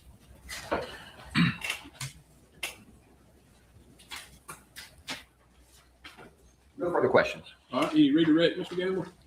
No, Your Honor, she can be excused for as far as we're concerned. All right, Ms. Bo, you can stay or go. You're free to go Okay, or stay. You're excused. All right, you can call your next witness, Mr. Gamble. Yeah, I would ask for about a 15-minute break and discuss some things. All right. Ladies and gentlemen, we'll be in recess until 3:05. All right. If anybody needs to step downstairs, Chet, make sure somebody goes with them.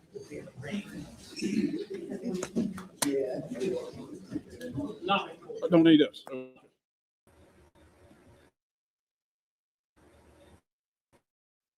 Thank you, Ms. B. Thank you so much.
All right, Mr. Gamble,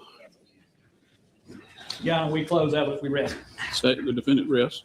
Mr. Lamb, do you have any rebuttal evidence? No,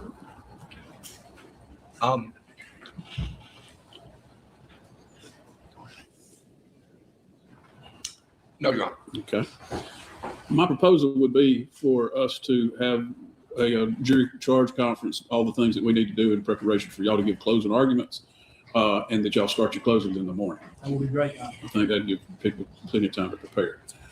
Ladies and gentlemen, the evidence portion of the trial is completed. There's a good bit of work that I need to do with the lawyers. They get to go over the charge that I'm going to give you and make any objections, and we work that out.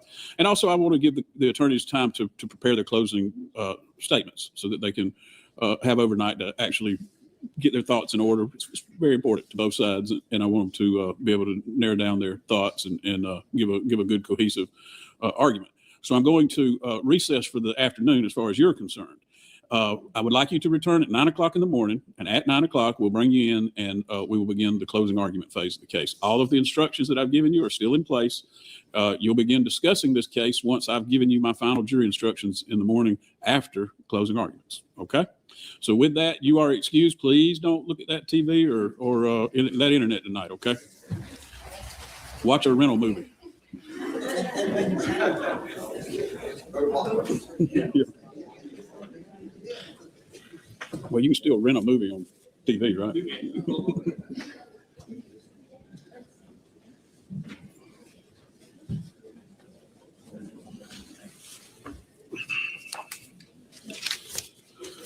Yeah. Yeah. Why don't I send y'all the draft of the charge? I've got some corrections already written on it, but y'all can look it over. It's basically a combination of both y'all's. we'll come back over, we'll go over that charge conference. We will need to add, I did not put a charge in about if the defendant does not testify. Okay. I mean, I didn't know which one it'd be, but obviously now. Okay. All right. I think we can also remove all the charges that we submitted on I noticed all the charges Police about interviews. voluntariness of the state. right, and all police that. interviews, yes, Yeah. those can all be removed. Okay. Um, So go back those 2 revisions and then send it to both of them. Y'all got your computers here, right? Yes. Okay. And I'll come back at 3:30 and we'll go over that charge. okay.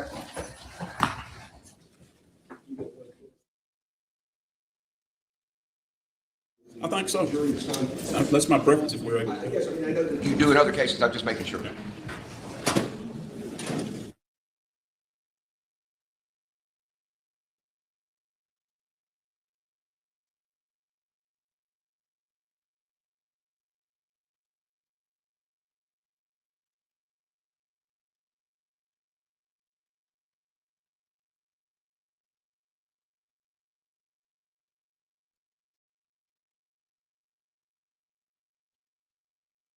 This is as for the long version of the direct. Page. So I think.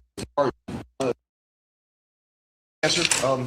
And I'm gonna make some grammatical changes, you know, like take out parentheticals and eliminate things that are not applicable.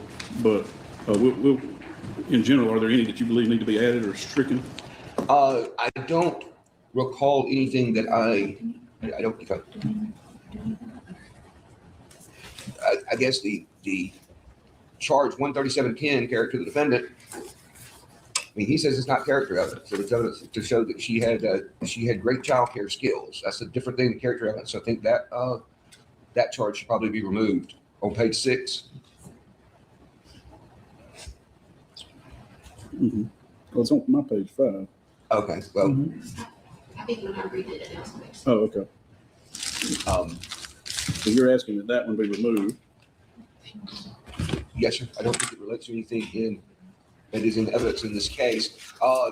The defense has asked, as I understand it, the defense has asked for the long version of the direct circumstantial charge, and the state concurs with that. Okay. I don't have an objection to it. In fact, I prefer it. The long Okay, version yeah, of the yeah, circumstantial yeah. evidence charge. It just makes, it describes it. As you can guess, I usually get the short one. But Well, I know. And I do sometimes in certain cases, but I think this has a little better description, Your Honor. All right. I'll take out the short one and give the long one. I don't think there's, I don't have any other objections or comments, I suppose, at this point. All right, No, Mr. Gamble. nothing else. Yeah, and I reviewed it, and with that notation you've already made about these going with long version instead of short, that was the only real comment I had. I don't really object if you take out the character objection. I don't think it really matters much one way or another to me. Okay. And the only other thing I would add was Mr. Lamb and I both discussed it, he brought it up, but the news cast that I used to question Mr. Wright about, we've got on a flash drive, not to go out to the jury, but needs to be, we think, marked as defendant's exhibit 4. And made a part of the record.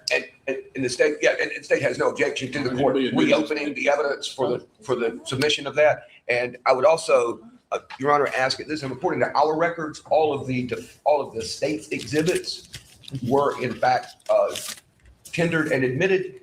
I mean, there were a couple of them that were admitted not to go out with the jury, but they were all tendered and admitted. I believe if anyone has any different information on that, I would ask that we be advised of that, so that if I need to make a motion to reopen briefly, I can do so.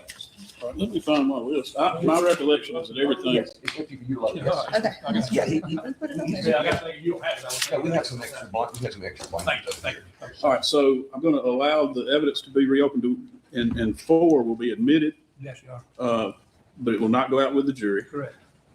And I think we can just do that by stipulation unless you want to do it in front of the jury. No, you are. Okay. I don't. No, I think that right, I think that It's not going out with the jury anyway. Right. it's when you confusing. tell them that you're sending the evidence out with them, we send them the stuff that we're sending them, and then Okay.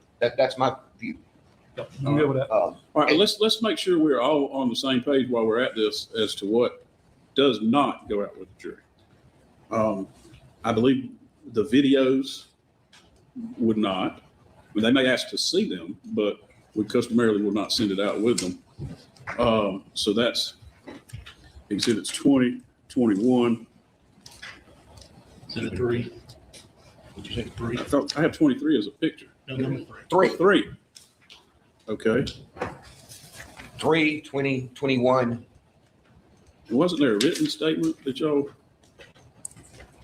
The coroner's statement, whatever it was. Yeah, that's what I was thinking. I know it was. That's 40, exhibit 40. It's not. Okay. That would not go out, that's subject to the continuing Yes. witness rule. I think, did you put the article that you used for impeachment, did you put that in to evidence? It did not go into evidence. It was not, it did not? Okay, Oh, you mean the treatise? yeah. Yeah, I think the rule says you can read it in evidence, but you can't say. But right, that's what I'm saying. I mean, if it was It was not admitted, admitted, and I don't think it needs to be. I don't think it has to be, but if it were, then it would not go out. Yeah, it doesn't. The medical records, I don't think are subject to continuing witness because they're not actually statements. They are I think they summaries of actions. I think they're admissible. And then the only other one that won't go out would be Exhibit 4, the news. So it's prosecution exhibits 3, 2021, and 40, and defendants exhibit 4 will be the only ones that don't go out with the jury. So I will go back to my desk and I'll make some minor changes to maybe even the order that they're given. Like at the end, I like to conclude with the one about deliberations. Well, she's already done it. What about a verdict form, Your Honor? That's the next thing I was gonna ask. You want us to prepare a verdict form?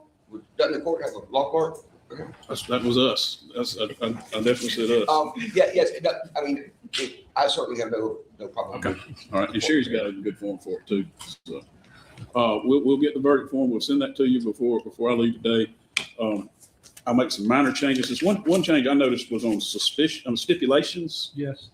I thought maybe the first paragraph, but I couldn't really see how I would give the second. Well, there weren't any stipulations. There was some stipulation about. There was the only stipulation was as to the admissibility of Exhibit 26, but it wasn't a stipulation as to a fact. It was simply that it wouldn't go out with the jury. Well, right. It was just a stipulation that it would go in, that it would come into evidence because it was tendered under a certificate, pursuant to notice. Okay. And so, I think that's accurate. So, do either of you request discharge on stipulations? Well, I did only because I did know that we did do a couple of stipulations. They may have been on some minor issues, but that was why I put it in. I mean, I think if the only stipulation is as to the admissibility of evidence as opposed to a stipulation to a fact, then I don't think that the stipulation charge. And I mentioned stipulation in another part where I tell them what the evidence is. So my inclination would be to take the actual charge out. No objection from me. Well, I just note the second paragraph talks about where parties stipulate, and it says testimony, documents, exhibits only. Mm-hmm. This is in the nature of evidence. You may take that testimony as if it was given in court. You may rely on it if you find it credible. However, either party may dispute such testimony by other evidence. I don't know. I thought that part might need to be in there, Your Honor, but I'm not. Well, it's not going to hurt. I mean, if you requested it, I'll put it. It's I would definitely not. I would just request that part. All right, I'll give the So you're just not going to give the first paragraph? Yeah, of that? I'll give the second. Okay. I'll give paragraph number If I 2. look at it, it does not apply. Sure. All right. Okay. Well, I'll send that to you all, and then we'll start close at 9 o'clock. Y'all get here early enough to check your computers and all. Looks like y'all got yours. Y'all are just using the same portal at this point. Is that We right? are, yeah. Okay. Anything else we need to address before closing arguments in the morning? Okay. Nothing that I can think of. Is 2 per side, right? 2 hours? Yes, sir. Yeah, you each have 2 hours. I mean, I don't think I'll talk 2 hours. I never do that, but. Well, I mean, we have all day, so I'm not. Want to have it available, though. If any of you want to speak for 2 hours, you can. Yes, sir. Understood. Of course, you'll get to open and conclude. What I would like to do, if we start at 9, I guess we'll see when the closing argument's finished. I might send them to lunch, let them come back and then charge them, or I might charge them and tell them they can ask for lunch whenever they want to. I just have to kind of play that by ear. Understood. Or even offer to get them some pizza and let them work through lunch or something like that. We'll see how all that works. All right. Thank y'all. I'll see you in the morning. Thank you.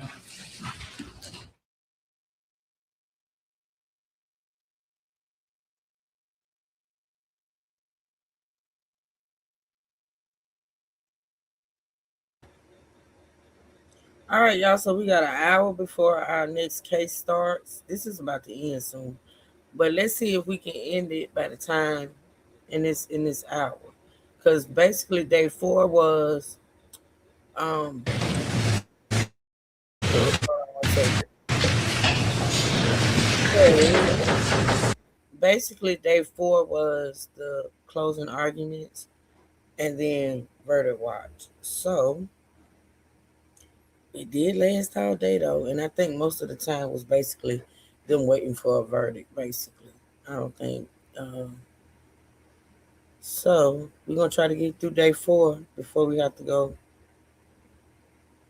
live on the other case. Okay. Thank y'all so much for being here. I appreciate it. Make sure you double tap the screen.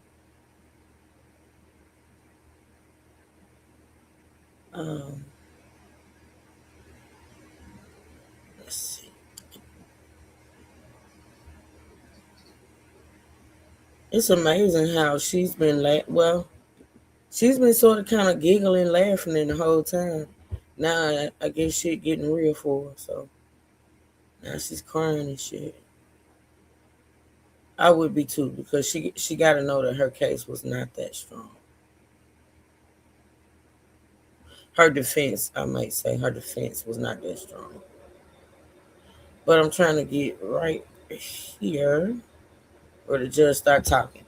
All right, y'all got any questions? Put them in the chat. I'll be reading the chat. I'll answer them. If not, we're gonna whiff through this because we're gonna try to get through this portion. Like I said, we got about an hour, so we're gonna try to get done with it.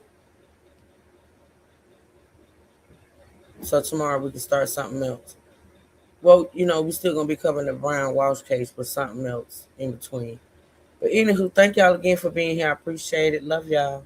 All right, let's listen.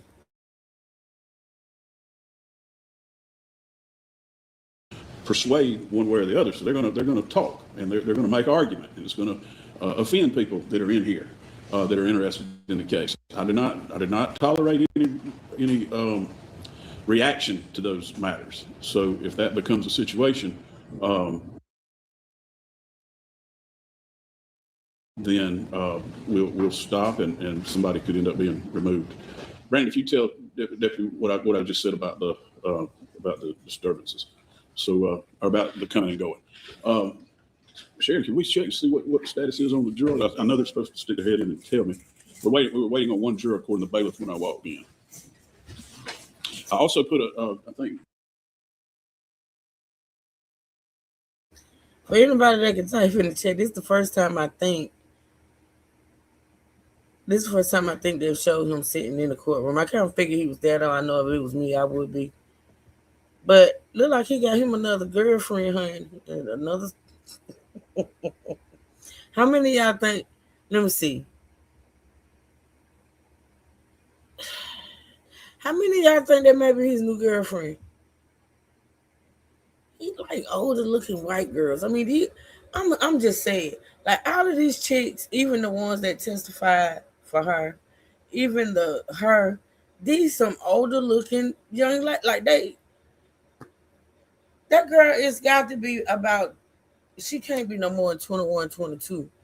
And I swear she look about 40, at least late 30s. But Mercy and Grace, I think that's the new boo. I think that, I hope he's happy, because y'all, listen, let me say this before we start back. That young man, him and his sister, right? Remember, their mom, actually, the mom passed after the baby, but the mom was going through cancer or dealing with cancer, because I think the baby passed away in like January. And I think the mom passed away later on in the middle of the year. So just think about it. In the same year, this dude lost his mama and his baby, his child. His sister lost her mama and her nephew, and they were fairly young. I mean, he was young back then. He was maybe 21, 22 back then, because he's 25 now. Yeah, he was like 22. So he lost his mom and his baby in the same year. I hope he's happy. Like, I hope because, baby, let me tell you something. He seemed to be okay, though, to me. It has been 3 years. Mallory gave you the verdict form for each of you to use during your closings. It's the big hair. You know what I'm saying? It's like the big hair. You got to remember these people, especially her, she was a whole pageant, ex-pageant queen or whatever. You know, they do that big hair thing, but this is a thing over there in that part of Georgia. The big hair, like damn. Otherwise, is everybody ready to proceed? Yes. All right. As soon as the jurors are here. Still waiting on the vote. Okay. When we have all 12 jurors, I'll come back in and we'll go right into the closed arguments. If anybody needs a break, now'd be the time.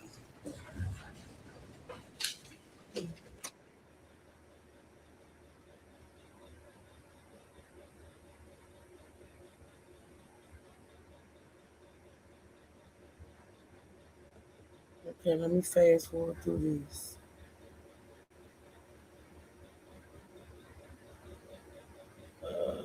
Okay, let's get into these closing arguments, Hunty.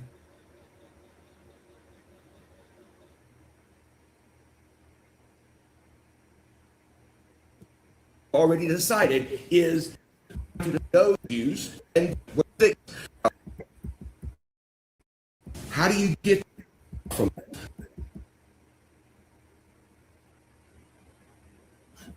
for the state of one?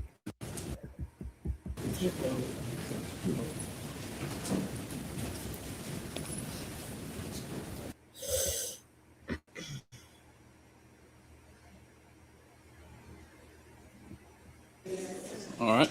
We're about to present, allow the attorneys to present their closing arguments. The state has the burden of proof in the case. Well, first of all, did everybody have a good evening? Did you all follow my instructions yesterday? All right, thank you. We're about to proceed with closing arguments. The state, having the burden of proof, has the right to open and conclude the arguments. During the morning, as these arguments proceed, we'll take breaks, even if we're in the middle of one of the attorneys' arguments. I don't like to do that, but I will most importantly want you to be comfortable and alert. All right. Mr. Lamb, does the state wish to make an opening argument? I do, Your Honor. All right. You may proceed. One moment to move this over.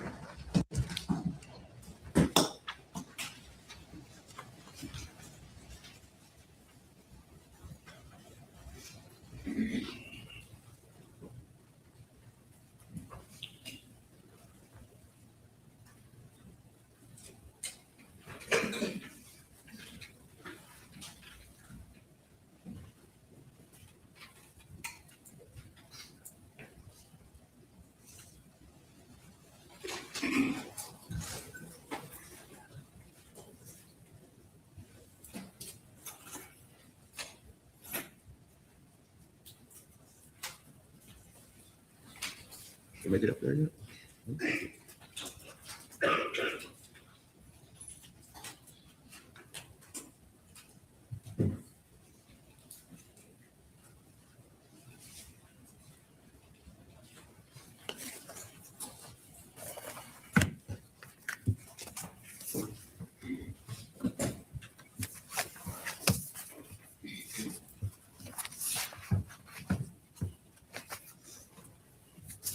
Please, everybody, make sure that your phones are off.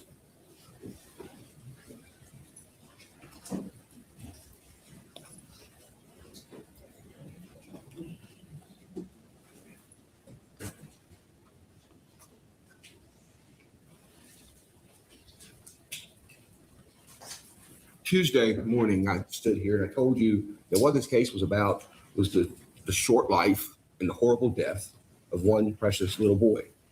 By now, of course, you know who that is. It's J.D. Angeles, born June 25th, 2022. He died January 14th, 2024.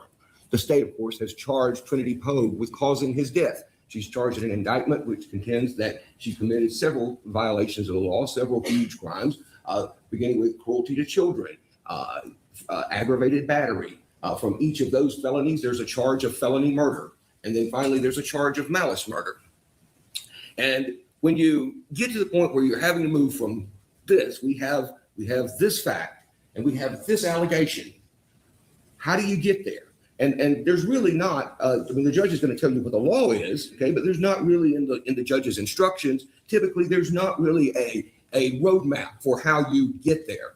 And so what I would suggest to you, ladies and gentlemen, is this. And again, I mean, it is, you are free to decide the case however you choose to decide the case and by whatever process you choose. But I would suggest to you or submit to you that you might consider this process. And that is, you start with the facts that are beyond dispute. The things that you know that are established, where there's just not a realistic argument, where there's not a realistic dispute, where there's no controversy. Start there.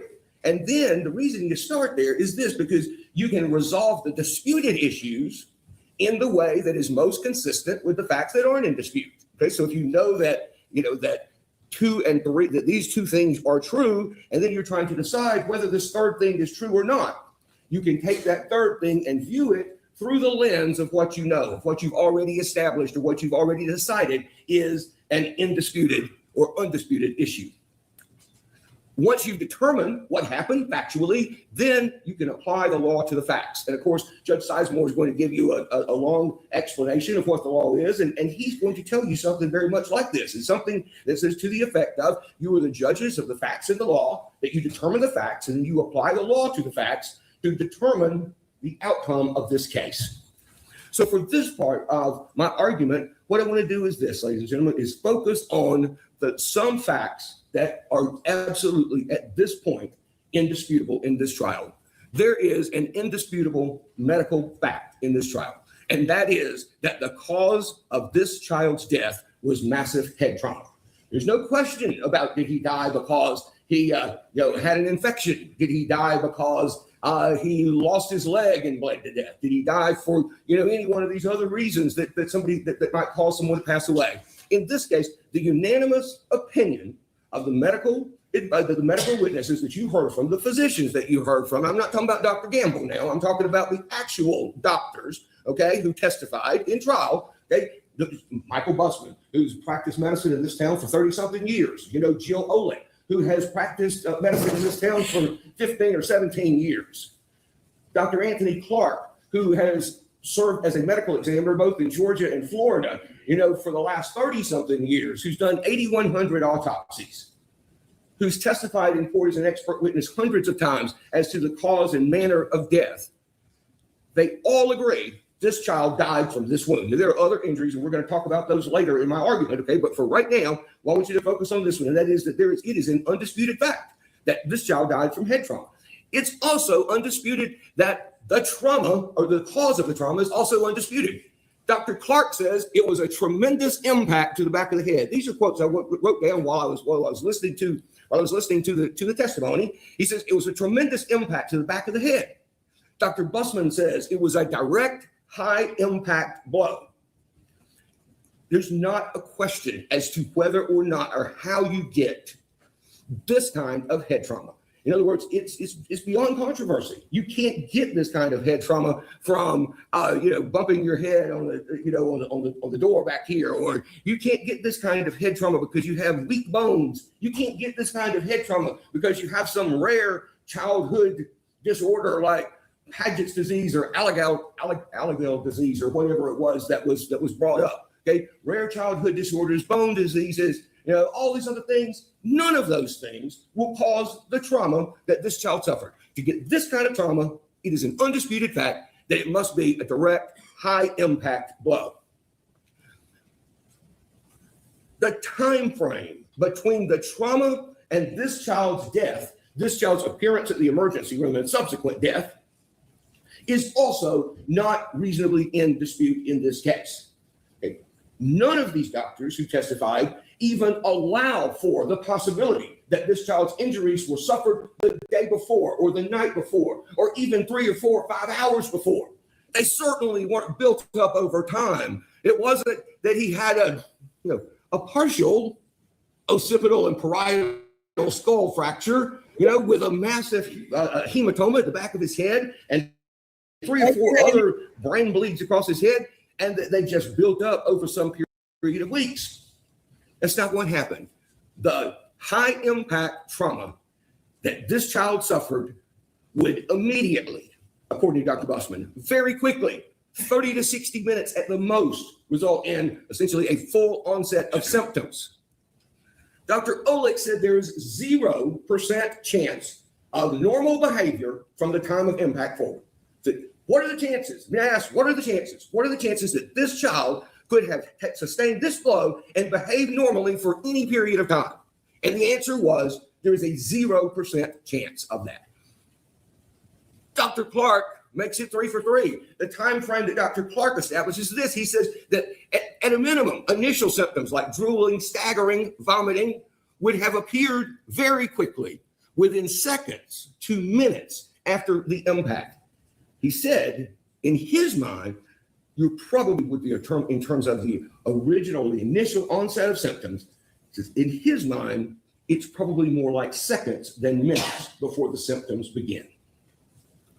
Those facts have been established, ladies and gentlemen, by the evidence that you heard in this courtroom. Okay, you don't have to Google it. Okay, you don't have to have a discussion about what happened, when you were a child or when somebody else was a child or those kind of things. You don't have to talk about, what people in the medical community really think. Okay, we're not talking about vaccines or something where some people say, it's this, you should take them, and some people say you shouldn't and all that. We are talking about medical facts as to which there is no disagreement.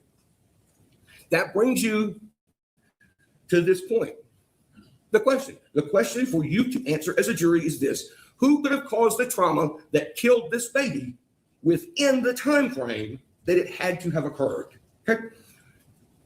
No telling. In any number of things, any number of people, any number of circumstances could certainly have caused severe trauma to this child at some point in time. But that's not really the question. The question is, who could have caused this trauma within the time frame that you have available? There's an answer to that question. From 8:00 p.m. Saturday night, when we were in Albany, Georgia, on January 13th, 2024, until about 12:30 Sunday afternoon, January 14th, okay, for that whole time period, there was only one person who was ever alone with this child. There was one person who was ever alone with it for any period of time during that 16 and a half hours. You know who that was? That person was Trinity Pogue. Not only that, ladies and gentlemen, when you focus on this time period and you reduce it down to the time during the time frame that the doctors talked about, the time immediately prior to the onset of the symptoms, the answer becomes clearer. One person was alone with JD during the time immediately before his symptoms appeared. That one person was Trinity Pogue. At 11:55 a.m. on Sunday, JD Angelus was a healthy little boy. By 12:30 p.m., he was in a literal death countdown. It wasn't a question anymore as to whether or not he might live. It wasn't a question anymore as to whether he could be saved. It wasn't a question anymore as to whether he would ever be able to grow up. By 12:30 p.m., he was dying.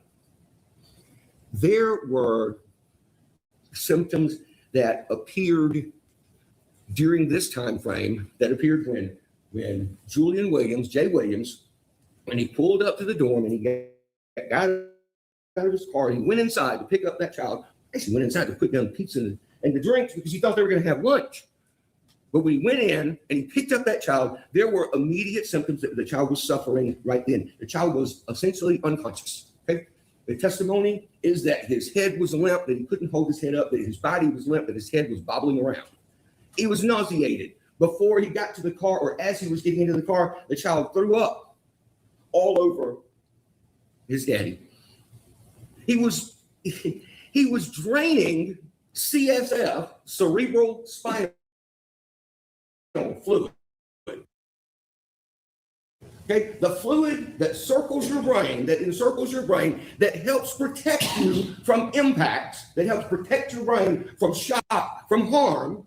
Okay, that fluid, by the time he got to the hospital, was literally coming out of his nose and his mouth. It was no longer contained here where it's supposed to be. It was here because of the head injury he had suffered.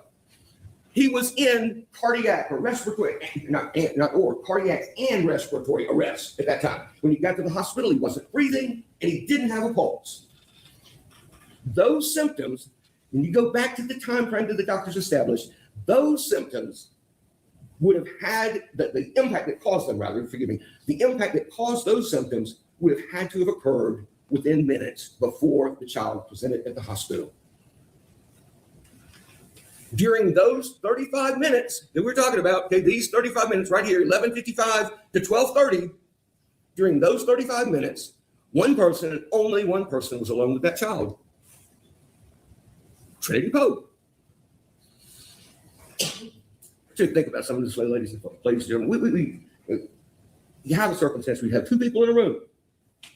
We see this in cases that get presented. I mean, I guess prosecutors everywhere see it at some point or another. You have two people in a room. One of them ends up dead.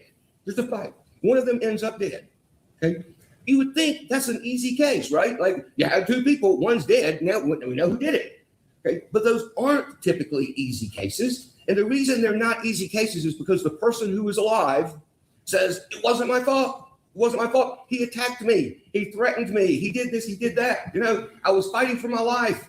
Or he angered me so badly that I didn't really have a choice. I was overcome by the emotion of the moment, so it should be voluntary manslaughter or something like that. Okay. So there's a myriad of issues that sort of layer on top of each other when you have two people in a room. Except in this circumstance, okay? Because the two people in the room during those 35 minutes were J.D. Angeles and the defendant. Those are the two people who were in there. There's not an argument that can potentially, possibly, in this universe or beyond, there's no argument that can be made that it was caused by the child, that the child, was aggressive, that the child was the initial aggressor, that the child, attacked her and she had to defend herself. Okay, so it makes the two people in a room situation, instead of it being a hard case anymore, it becomes an easy one. I'm about to wrap up here in just a moment, sit down and turn over the podium to Mr. Gamble. But I want you to think about something, okay? As you listen to him nitpick the evidence, and you heard the examination, you heard opening statements, you heard the examination of various witnesses, and so you already know it's coming. But as you hear him nitpick the evidence, I want you to keep this question in the back of your mind. What do any of these things really have to do with the death of J.D. Angeles? Did poor parenting, missing well baby doctor appointments, misusing a car seat, did those things kill this child? No, those things didn't kill this child. Would testing some dirty diaper that came out of the dumpster or testing the vomit that was on Jay Williams' shirt and jacket, with testing those things, with interviewing some people in Colquitt, 50 miles or 75 miles away from, not it's more than 50, right? Like 75, 80 miles away from where this happened. We're going down to Colquitt and interviewing some people. Would that put somebody else in the room with Trinity Pogue and the baby? Would that have put somebody else in a position to inflict this trauma? No, those tests, those things, you're not going to get that. Did a bottle of rum or a dispute or a fight over social media passwords kill that child? No. What killed that child was beyond dispute. It was a massive, tremendous blow to the back of his head that cracked his skull from here to here.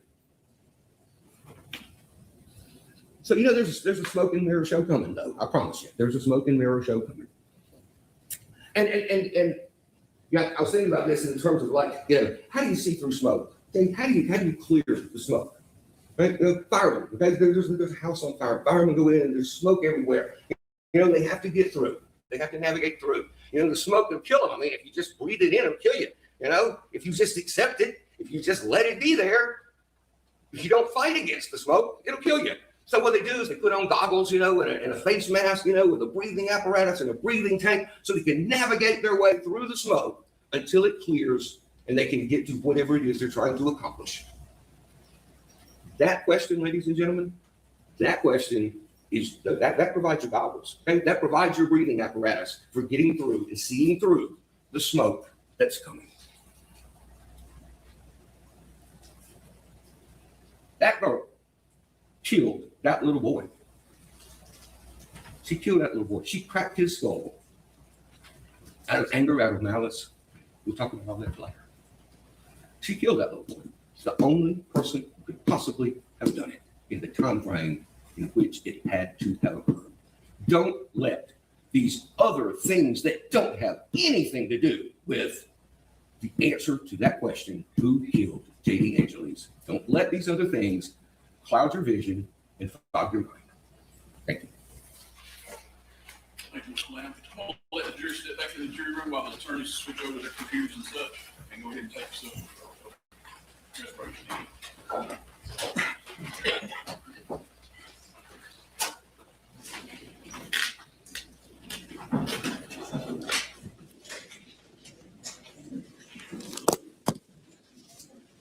We'll be back in 10 minutes.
All right, Mr. Gamble.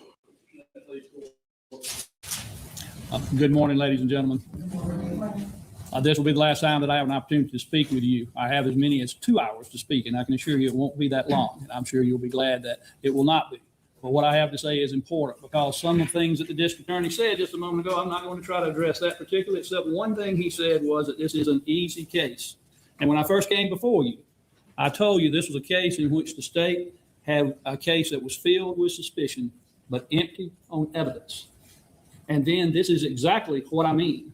Would the state consider this an easy case that did not require any investigation, did not require much to be done, because they were so sure of who they thought it was that was responsible, they failed miserably in every phase of the investigation otherwise? And if you look at the evidence, the question that was put on the screen about whether or not any of this has to do with the death of the child, this is not a case about whether or not the child died. We all know that. If that is what the state needs to prove, they have done that. And we concede that. That is not what this case is about. This case is about the state of Georgia accusing this young lady of a very serious crime of murder. And when the state makes a claim like that against someone, it is their sworn duty to prove it. And not just a little bit, but prove it beyond a reasonable doubt. That meaning that if there's any other reasonable explanation for what could have happened, any at all in your mind, you cannot come back with a guilty verdict. Now let's look at what we have in this case. And I'm going to go through several things. You got to imagine I'm having to unwind quite a bit of evidence that's come through these last 4 or 5 days. But I'm going to try to take you through, not piece by piece who testify, but about certain things that matter. And the first one is, and a very important one is, that Agent Gibson came and testified. You remember, he is the person who said he is a crime scene specialist. He also has special training in crime scene preservation. He said he was told to go to a particular location where they believe the crime scene occurred. That would be the dorm room at the Oaks of Trinity Poe, where also Mr. Williams had been staying and the child. Now we know when he went there that really quickly after arrival at the hospital, an officer was posted at the door and it was taped off and someone stayed there. And so no one came back to that room after Mr. Williams and Ms. Poe left that room. We know it, one, because it was roped off and had an officer there, but also they got video. So we know if someone had come through in that dorm and tried to mess with anything from the time they left until the investigator got there, that's not possible. The investigator says that's right. So we don't have a question about, has there been a cleanup in this room? Has there been some tampering in this room? Nothing has happened in this room except the people left and they left it in whatever condition it was in at the time they left in a hurry to go to the hospital. And what did he tell you about the investigation? He said he took photographs of everything that he saw in each room because they like to show the setup of each room to begin with and let you know everything that's there. And then his secondary purpose and most important purpose was to gather any evidence that he felt was important to the case that could be used in this case to prosecute the case, whether it be against Ms. Pogue, whether it be against Mr. Williams, whether it be against some third party, who knows, but to gather that evidence. And I asked him at the conclusion of questioning him, isn't it true that you did not obtain a single piece of evidence that was any use to you in this case? And he said, yes, that is true. Not one thing. I asked him, did you find any blood in that dorm room anywhere in that location and at the scene? His answer was no. Did you collect any type of human fluid that you thought would have been beneficial to tell you something? He said, no. I said, did you find any type of weapon in that room that might have been used, any kind of instrument that could have been used to cause blunt force trauma? Did you find a bat? Did you find a paddle? Did you find a statue that's sitting in the room that might be used? And his answer was, no. I found nothing that I think could be used as a weapon. I asked him, did you find any place in that room or those couple of rooms where it looked like someone could have hit, an arm of a chair sitting out or a high countertop that might have a sharp edge, anything that looked like it could have been a child pounded into? Did you find anything that would have drawn your attention where you got evidence? He said, no. So what about the walls? Did you look at the walls to see? You would look at that. Yes, I would. Did you see anything? His answer is no. So we know that the state claims they have a crime scene, but a crime scene in which they have obtained zero evidence from. I'm not talking about a little evidence, zero, unless you believe Agent Ford, I think, said they did get a receipt from Walmart that proved they went to Walmart to buy the drinks. I'll give them that. That's it. Nothing of evidentiary value from a supposed crime scene.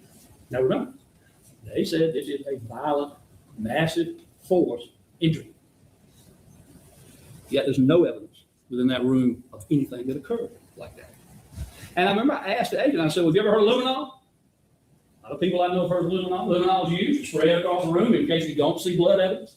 But just because you don't see it doesn't mean it's been cleaned up or it's only a small spot and you can't see it with the naked eye. Spray the luminol, turn the lights down, turn on a certain light if there's any particular speck of blood to light up. And I asked, did you do that? And he said, no, he didn't do that. He didn't offer an explanation why. He just didn't do that. It is inconceivable that someone individually, intentionally, did harm to this child in that way, and it didn't leave some type of forensic evidence in that room. And remember, you also told the child supposedly was throwing up on the way out of the room. There was no throw up coming out of the room into the hallway. No evidence. The state is required to provide evidence. A defendant comes into a courtroom under the law cloaked in innocence, and it does not be removed from the defendant from the time they enter until they leave, unless some actual evidence comes in that can disprove that innocence beyond a reasonable doubt. But their crime technician, the one that's charged with collecting evidence, has collected nothing. So we don't know if that's a crime scene or not. We didn't get any evidence from it if it is. And we also know when I interviewed and questioned most of the arresting officers and DDI agents, anyone that was involved in this case, the autopsy people, all of them, we do know that the child suffered from blunt force trauma. We know that. But not a single person that I asked, number one, I asked each one, can you say, based upon what you saw, who did that? And the response for each of those persons is, no, I can't. I can't tell you from what I'm looking at, from what I observed and what evidence I had in front of me. I could not tell you. I could not say, yeah, I can tell you so-and-so did it. I can't tell you that I took ballistics from a gun. I can show it matches John Brown's gun. No. I can't tell you I found a weapon that was owned by somebody and now it's been used. And more importantly, I can't look at the body and tell you of a single mark that shows there's anything been done to it other than it has blunt force trauma, but not in a sense of you can see a paddle mark or a baseball mark or something that says someone did this to this child individually. They have none of that. So they don't know who, but they also don't know how. I asked the autopsy people. I asked Agent Ford. I asked everyone of them, do you know how? What happened?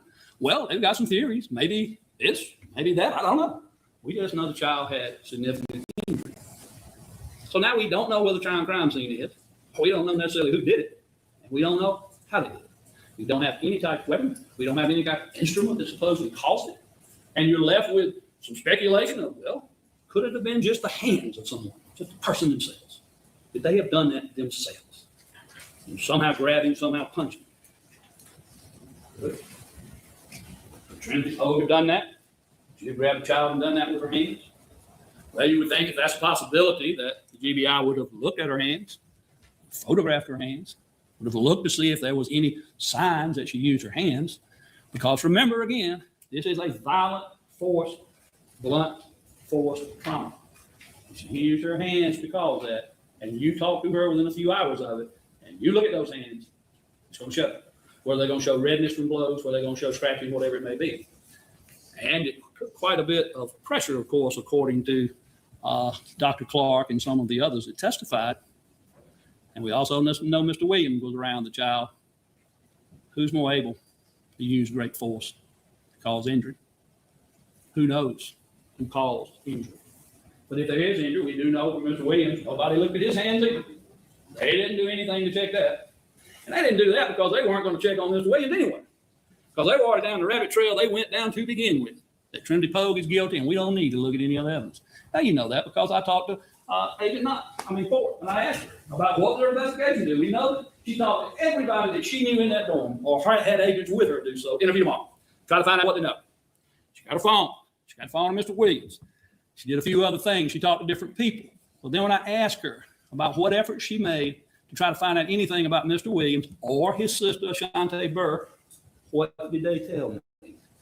And the reason I asked that before I go any further, remember I asked that agent, I said, when you have child abuse cases, isn't it true that sometimes or often you find that a child has had injuries before the situation that leads to their death? They kind of show they've been abused in the past, but now it's occurred. And she said, well, not all the time. And I said, but sometime, right? And she said, yes. And I said, isn't it important to then look, to try to see, to try to find out if that's the case? Now she discounted and said no. Why did she say no? Because we already had a dead child here. I know it was in that dorm room. I don't need to look anywhere else. That's what she told me. I don't need to look anywhere else because I know where it happened. That's it. I don't need to look. I said, did you go to the house where the child lived and at least look at the house? No. I said, you wouldn't even know how to get there. Right now, if I wanted you to take me to where the child lived, and the answer is no, she wouldn't. Not even looking to see what type of condition was she living in. I don't know. No one knows. They didn't investigate it. Did they talk to any neighbors to see anything about the relationships going on? No. Did they talk to anybody that he worked with? No.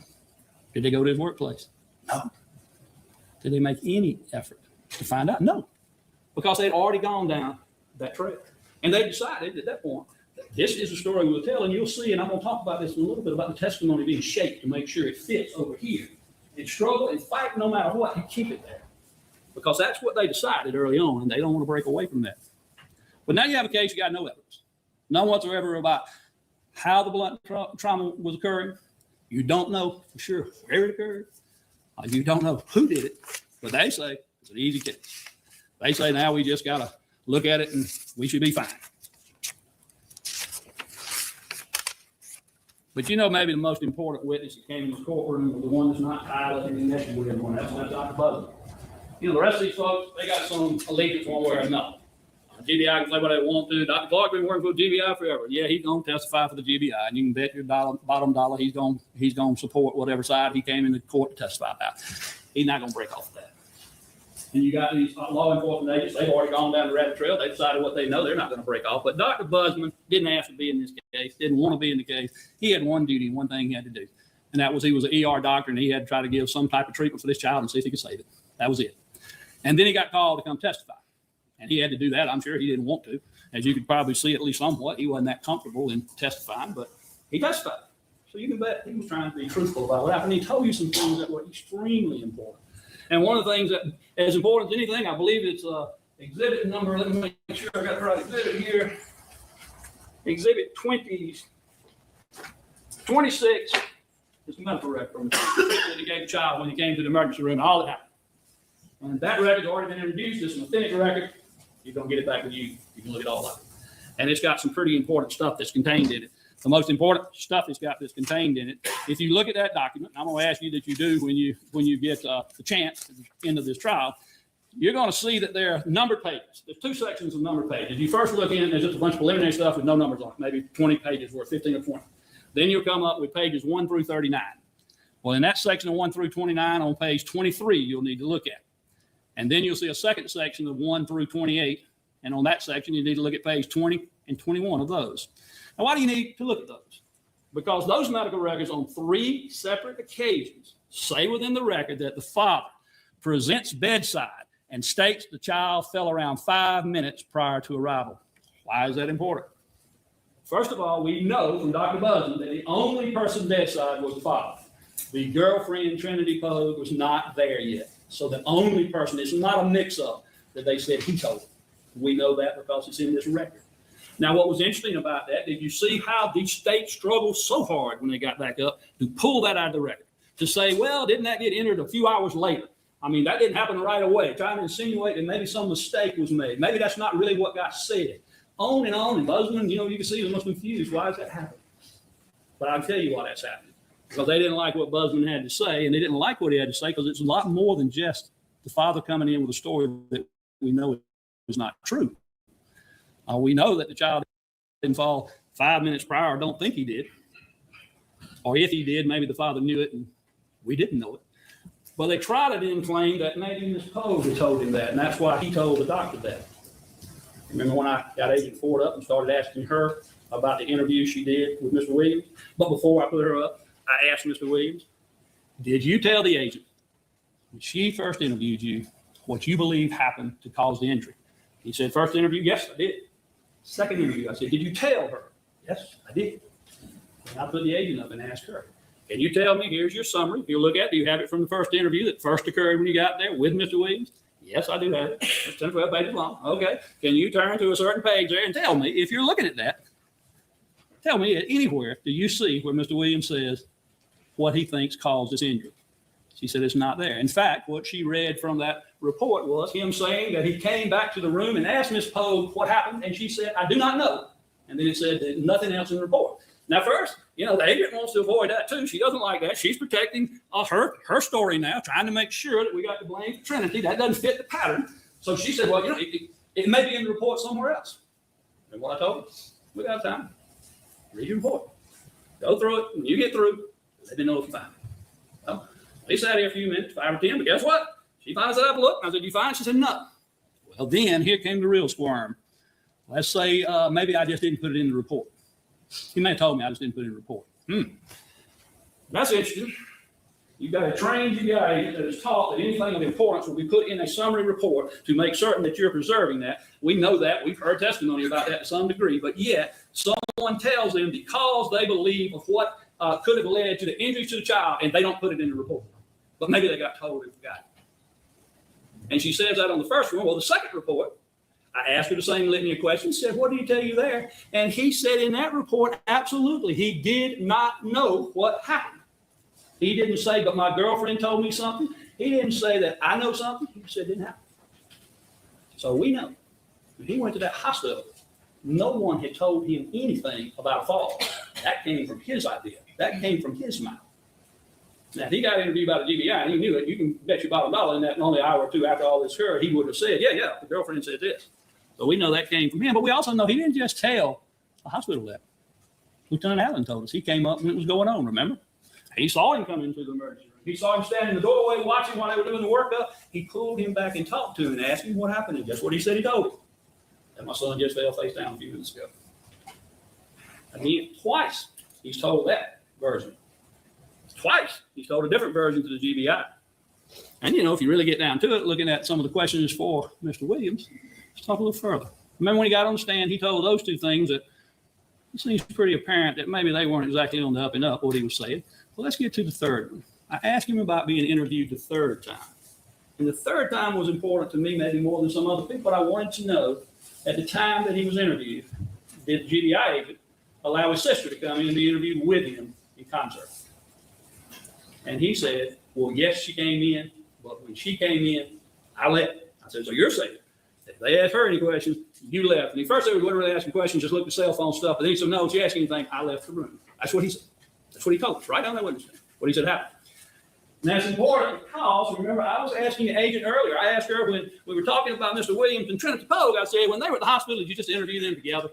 I mean, they were already there together. She said, no. And I said, why not? She said, of course not. I wouldn't do that. Why?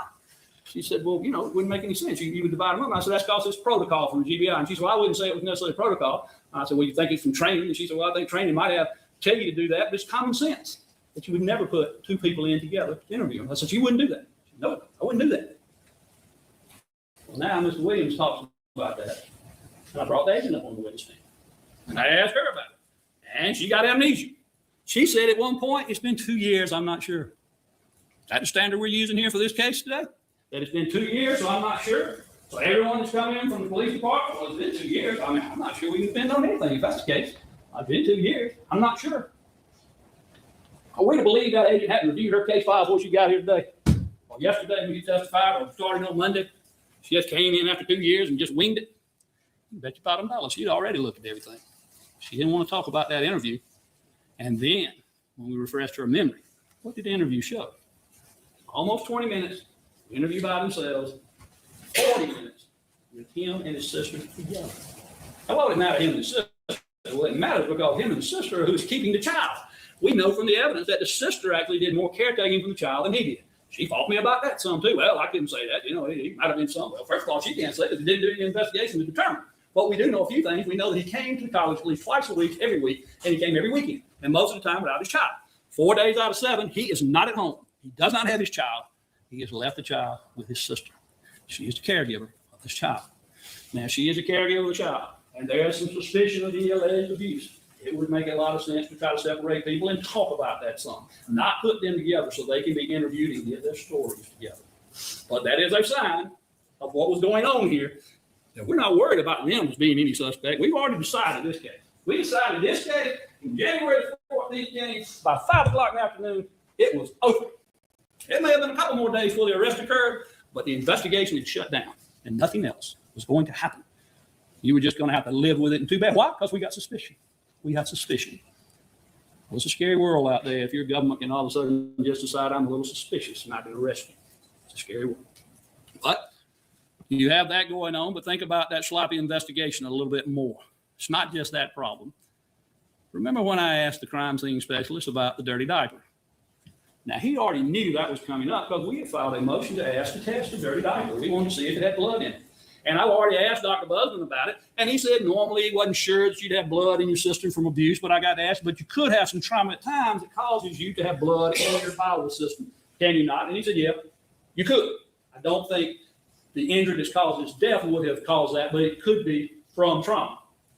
It doesn't take a genius to figure if somebody punches you hard right in this area that you might end up bleeding from that area through your system. It doesn't take a genius to figure when you hear about boxers when they've been finished a hard 12-round fight that sometimes they bleed out the rear end from it for days on end. It doesn't take a genius to know that you got trauma in here, that you will have blood coming through, and it takes time. I asked Dr. Busman, how long? And he said, well, you know, you can't really say because obviously people's systems work different. A few hours to maybe a day or more. What does that mean? Well, it means there was blood in that diaper. We know a few things. It did not come off of that child on the day the child was taken to the hospital. The child had on a diaper different that they took off of that child at the hospital. There are pictures of that. So it was previous to the child going into the particular situation that led to the hospital. And probably many hours passed or even a day passed back. If it's many hours back, whatever happened to cause that cannot have happened at the hands of Trinity Poe. Because we have a very short window of time you can claim Trinity Poe did anything, which would be from 10 o'clock or 10:15 on Saturday night until 12 o'clock on Sunday, about 14 hours. That's the only time period she was around the child, and that within a week or so.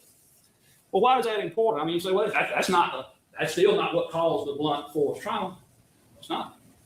If you find that to be some abuse that caused that, it certainly would make you start looking a little further as to who might have done it. But if you choose not to investigate it, and worse than that, throw it away. So that this girl right here has no chance to defend it because the test that could have been run cannot be run because they threw it away when they knew it was a test they could run, and he got on the stand and tried to make like he didn't know that. I don't know anything about a fecal test. I've never heard of being able to test it to get for blood. I asked if you ever heard of the test, and he says, oh, no, I've never heard of it. And then he starts realizing, boy, that's going to be trouble, so what did he say?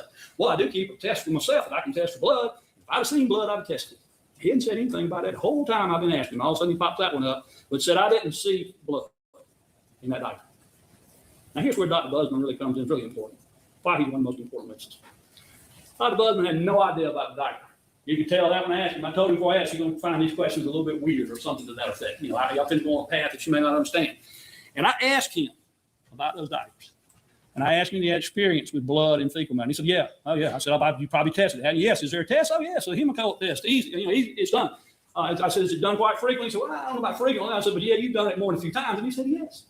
I said, if you see what you believe may be blood or suspect it, do you run them? Yeah. He said, there's two ways I do it. Sometimes you can just see blood and you know it's blood. Other times you look and you say, well, maybe I better test it. And I said, so you can observe it, yes. And then, if you will, put up that document number 2. I showed him this photograph right here that you're going to be able to take back with you to the jury room.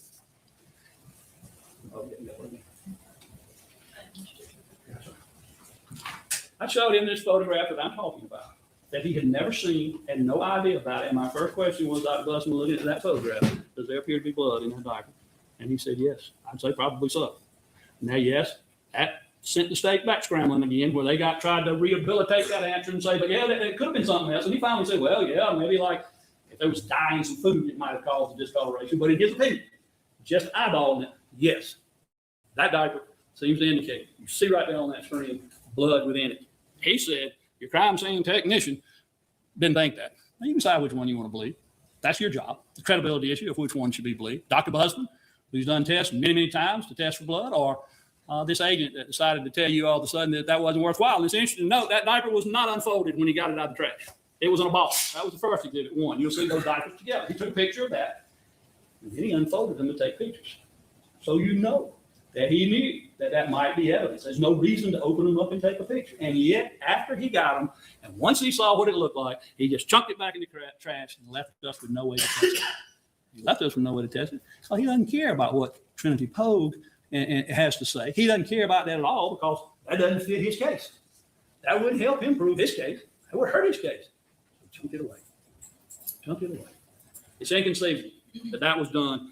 The crime technician tried to make like 1. He doesn't believe. You can take it down now. He does not believe that it is blood in that diaper, or number 2, that it should be tested. Because if it was tested, it would show, obviously, there was some issue going on with the child. Now, the other things could be going on. The child could have colon cancer, which would be almost unheard of for a 1.5-year-old child. Could have some type of ulcer, again, be extremely unusual for a child that age. If that child that age is believed, other than right around the very bottom of the bottom where it might have some kind of irritation, it came from trauma. If it came from trauma, and we came in the courtroom and show you that, well, then you really got to wonder, why are we not looking? Why are we not looking a little bit further? Now let's talk back a little bit about the statements that there's no one that's been alone with the child but Trinity Pogue. No, that's 2 people been alone beyond Trinity Pogue with the child. Mr. Williams was alone with the child for a period of time. I'll talk about that in a second. And more importantly, the child itself was alone for a long period of time as well. Now, you may remember the testimony of Mr. Williams when I had him on the stand on the day of, the morning when this all erupted. I was going through a litany to try to determine what was he doing and what happened. He said they got up in the morning. He didn't know the exact time. Nobody really gave me a time, but we do know he laid on the bed, and he said he put the child on his chest. And he also said at that time he had ordered the pizza that you know that he went to get. We've got proof of that. Well, you can assume then from that, we don't have concrete evidence of what it is, that he must have ordered the food at some time getting toward the time he would normally eat. In other words, it's unlikely it was 8 o'clock in the morning he ordered the pizza. But regardless, he orders the pizza. And once he orders the pizza, they did not eat the pizza right now, go get the pizza right away. He told us that he got up after being there with the child for a little bit, after having already ordered the pizza. And I'm assuming he's giving enough time for the pizza to be made, so he didn't want to just leave right away. He and got up, took a shower together. And that's important in itself, together, because we know from the text messages you're going to see that are going to be introduced into evidence. One stream was to Miss Pogue's roommate, where she's talking about, in one sense, on the Saturday night that she had told Mr. Williams, I'm through. He wanted him to go home that night, but he wouldn't. And she said, but I'm going to go ahead and let him spend the night with JD. But she wants him to leave. It's over. I'll be the first to tell you, we've already heard a bunch of evidence that it was an on again, off again, I'm breaking up, I'm getting back together thing. And so I don't put a lot of stock to I'm broken up and necessarily saying that it was over. But it could have been what was going on. I do know that Mr. Williams had been drinking the night before. He says only a glass or 2 after he got there with the child. Questionable whether that's true. We know that we have a bottle of liquor that only has about that much in it that he left in the dorm room. And we know Trinity Pogue didn't drink it because he admitted she doesn't drink rum and wouldn't have, and it was his rum. But he tried to say that guy drunk at some other time. We don't know how much he did have to drink, but that night we know he went to sleep before everybody else. Saturday night, young man in bed by 10 o'clock already, and sound enough out that when he cried of a child that woke people up in the dorm at 1 o'clock or thereabout, he didn't wake up either time. So it's reasonable to believe he woke up hungover, not happy because his girlfriend is wanting to break up, and he might not have been in the best mood. Or it's also reasonable to assume that maybe the romantic breakup is being a makeup now because they're going to the shower. And if they go to the shower together and they're young people and they're making up, chances are of them being in the shower for only 5 or 10 minutes is pretty slim.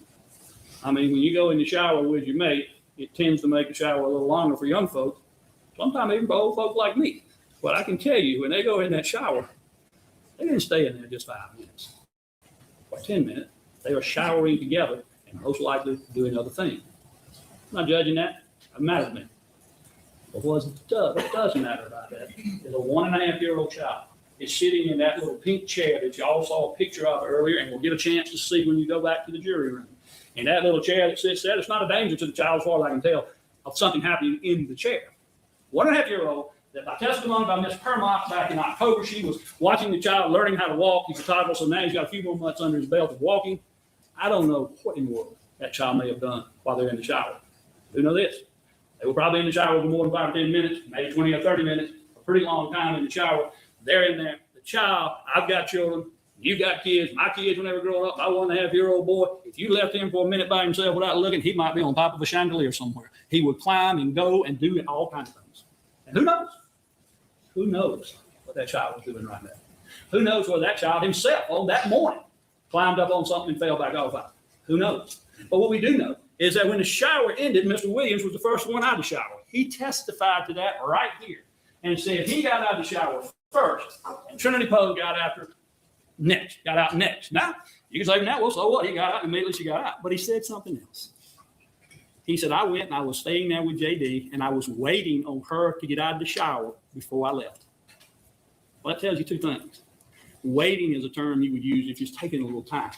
Not I'm waiting as she's following me out of the shower. But secondly, he told us as soon as she got out of the shower, he waved to the child and immediately left, so we know he was fully dressed. So he got out of the shower and got fully dressed before she came out of the shower. So there is a time period where he was the only one around this child. And there is a time period the child was alone and no one was there. Now, I can't tell you that something happened when that child was by itself. I can't tell you there was something happened when Mr. Williams was there with the child. But I tell you one thing else. I can't tell you something didn't happen either. Because all we know is that was the situation. And so to say that there was no other opportunity for anyone, and the evidence they brought into court was if something had happened, it would take anywhere from seconds to a few minutes for it to show signs. Trinity Poe gets out of the shower, the child is in the chair, he scoops out, she's getting dressed, she's cleaning up around the house, doing the things you do. It might take a few minutes. You can see over in the chair a little way, but not think a whole lot about it. Finally, if you go over there in 10 minutes or 15 and go, uh-oh, what's going on? It's something that happened to the child, whether accidental or maybe worse. But you can't discount that. You can't say that's not a reasonable proposition of what could have happened, because it could have happened that way. And we don't know for sure. And we don't know because there's not been an investigation. There's not been anybody that's tried to push on those issues. They just said, we're just going to accept it for what it is. We see you got a child that's not alive, and we're going to blame it on Trinity Poe. That's what we're going to do. That's what they did. And you'll see that Trinity, and I'll talk about it a little bit later, but Trinity told people at first when this first occurred, she had said that the child had fell off the bed. She had actually mentioned that the night before, talking to her mom. Objection. Let me not told, but said through text message. Fact, not in. Through text message, I take it back. Through the text message. She didn't tell in the sense of talking, but you'll see on the text message from Ms. Permont where she said that the child had fell out of bed the night before. And you'll see that she said that then. And so then you have not only her statement that happened, but I brought 2 witnesses in to talk about they heard a baby crying sometime between midnight and 1 o'clock or so, loud enough to wake them up. Now, these weren't even particularly favorable witnesses to me. They had some things to say that weren't all that favorable for Trinity Poe, but they were important witnesses because they established when she said something happened that night, he fell out of bed. Well, you got 2 witnesses that said, well, I'm right across the dorm, one straight across and one to the caddy corner, and I heard the baby crying enough to wake me up. Now, they both said the baby would cry a lot of different times for various reasons, but this was enough to get their attention. So we also know that happened. Now, she did say, when some of the records will show, there was a claim, if you remember, Dr. Wright, or Reverend Wright, I should say, said that she claimed that the child was in distress and fell out of the chair. Talking about that little pink chair. Well, if you look at the pink chair, you'll be able to quickly see she fell out of the pink chair, nothing happened. I'll suggest to you, and I believe that I asked him about it as well, that what she meant by that is when she noticed a child in distress, The child was slumping over and it just sort of slumped out of the chair. That was not the cause of the injury. She was not presenting that to say it was caused by the child falling out of the chair. She was telling them, what do you know? Well, I came up, the child's in distress, and it fell out of the chair. She wasn't insinuating. There were two different things here, two different things entirely. You know, I had lots of questions I was asking about possibilities of falling out of the bed, and I know that some of the experts try to discount that to some extent and want to say, well, we're not talking about it. Time may not be right. I don't think that injury could occur. 40-inch bed is pretty high. 40 inches as high as my hips. You're talking about a small child that's 31 inches tall, falling onto a hard concrete floor. That child lands flat, bam, the back of his head, and has some significant injuries. But I asked Dr. Clark about it, and he was kind of waving around, but then I asked him, remember, about particular scientific journals and treatises. And he didn't know I was going to ask him about it. I didn't know that he would know what I was talking about, but I asked him if he was familiar with Mary Case, Dr. Mary Case. She's a forensic scientist out of St. Louis County's forensic department. I said, is she well known? Yes. Do you know her? Yes. And I said, how do you know her or whatever? And he said, oh, I just went to a seminar, a week-long seminar with her. I've been to two. You can tell. He valued her opinion. And I brought that up because I wanted to point out a fact that was contained within that particular literature. And there was a particular page I turned him to. And I want to read you about that page one more time because I think it's critically important. The paper was talking about accidents in which children had fallen from not particularly large heights, and it was severe enough that it killed them. And admittedly said it was rare. It didn't happen all the time, but from time to time, a fall would occur that would appear that wouldn't be enough to cause significant harm, but did. And the first case study said that a 4-month-old male child was taken to a children's hospital. They did a CT scan, and it came back normal. He would not eat or sleep well. He survived for 2 days. They would then decide to take him to see his pediatrician, and he died on the way there. They said he fell out of an adult bed and struck the edge of the bedside table. So an adult bed, unless it's something really unusual, would not be even 40 inches tall. A second one said a child that was 21 months old male. He cried after he had fallen. He was able to be comforted. He vomited, but then put back to bed after he was through vomiting. They found him dead in the bed the next morning. He had fallen out of his own bed. A third one was a 7-year-old female who fell off of a 36-inch tall tree stump, and she hit the back of her head. She complained of headache and vomited several times. Over the next 12 hours, she was found dead the next morning. And then finally, a 10-year-old boy who had fallen off his bicycle, and he was found on the ground. He went to the emergency room. CT showed a fracture of the right temporal. Then it cuts off as to what happened, but he died. Now, these all involve subdural hemorrhages. Now, the expert, Dr. Clark, wanted to try to walk away from that some by saying, well, wait a minute, those deaths weren't caused by a fracture back here. They were fractures somewhere else in the skull, so that just sort of didn't count. But one of them did involve falling on the back of your head. But regardless of whether they were the exact same fracture, it's pretty good proof that at time to time, a fall from not too high can cause significant injury. And if indeed that fall from the bed caused that, and sometimes it can't be discovered right away, and you looked at it, you see these examples, no one thought these children were in great danger. Two of them went to the hospital and were given the clearance to go home, and they died. This young lady here, Trinity Pogue, she's not a doctor. There was no visible signs, even according to the doctor, to the officers that first looked at the child. There was not even a real heavy area of what might be considered harm where you look at a child just visually and think something serious was wrong. In fact, even the autopsy doctor said, and the doctor at the scene of the ER said you had to feel the back of the head to realize that he suffered any injury. If that child got injury out of the bed around midnight or later, it may have taken a few hours before it all of a sudden erupted and showed itself. Trinity Pogue had no reason to think that was any serious injury. She would have no reason to. And she certainly would not have been the person that caused it. And if that's a possibility, and it certainly is a possibility, there's enough evidence to show that that most likely did happen when a child falling out of bed. That's reasonable doubt as well. You cannot say that Trinity Pogue was the cause of it.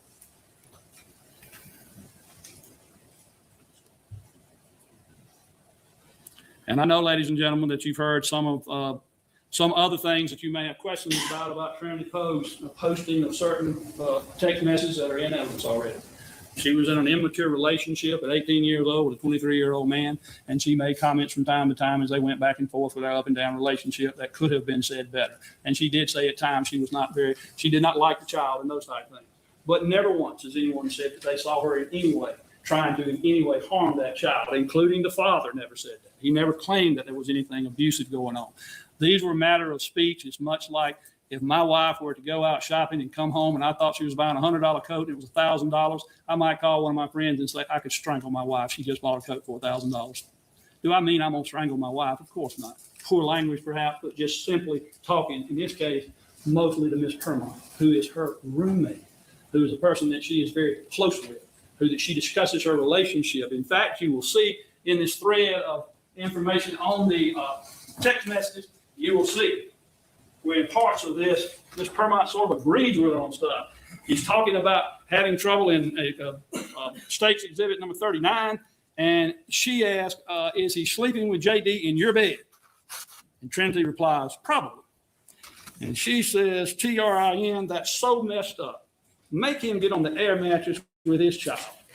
If that's not your kid, and y'all aren't together. I know I told him after tonight, he better not contact me, was Trinity's reply. This is a conversation between Kermont and Trinity. So we know a few things from just that little thread. First of all, Miss Kermont's saying to her, you need to quit letting him just give the child to you while he goes and sleeps and does whatever he wants to do and won't tend to the child. It's his child. Tell him to come be responsible for getting him into bedtime and doing what needs to be done. So she knows that that's been an issue. And then secondly, offer a place to sleep. And she says in return, though, after the night, better not contact me, let you know it's on that downswing again. That's what I was talking about just a moment ago. And then all their conversations after that. But this is not proof at all of any type activity by Trinity Pogue toward that child. You know, you don't have any evidence that Trinity Pogue made any type of confession, which of course she did not. You don't have any evidence that she talked to some people after this event and has told them incriminating evidence somehow or another and they brought it into court. Again, you have no evidence that says she committed this crime. You have the suspicion that she committed this crime that is given to you by the district attorney and then by the state of Georgia without evidence to support it. Now, you also heard that she searched some items after she was at the hospital about skull fractures on her phone. And I want to be very clear so there's not any confusion about this. This is not a search that was done before the child had been injured. This is not a search that was done during the injury of the child. This is a search that was done after she was at the hospital and after Dr. Busman met with her and Mr. Williams and told them that the child had a severe skull fracture and was likely not to survive. Now, at that point, you can look at this, and I'm going to tell you where to look on this as well, because I think it is very important that you see this as well.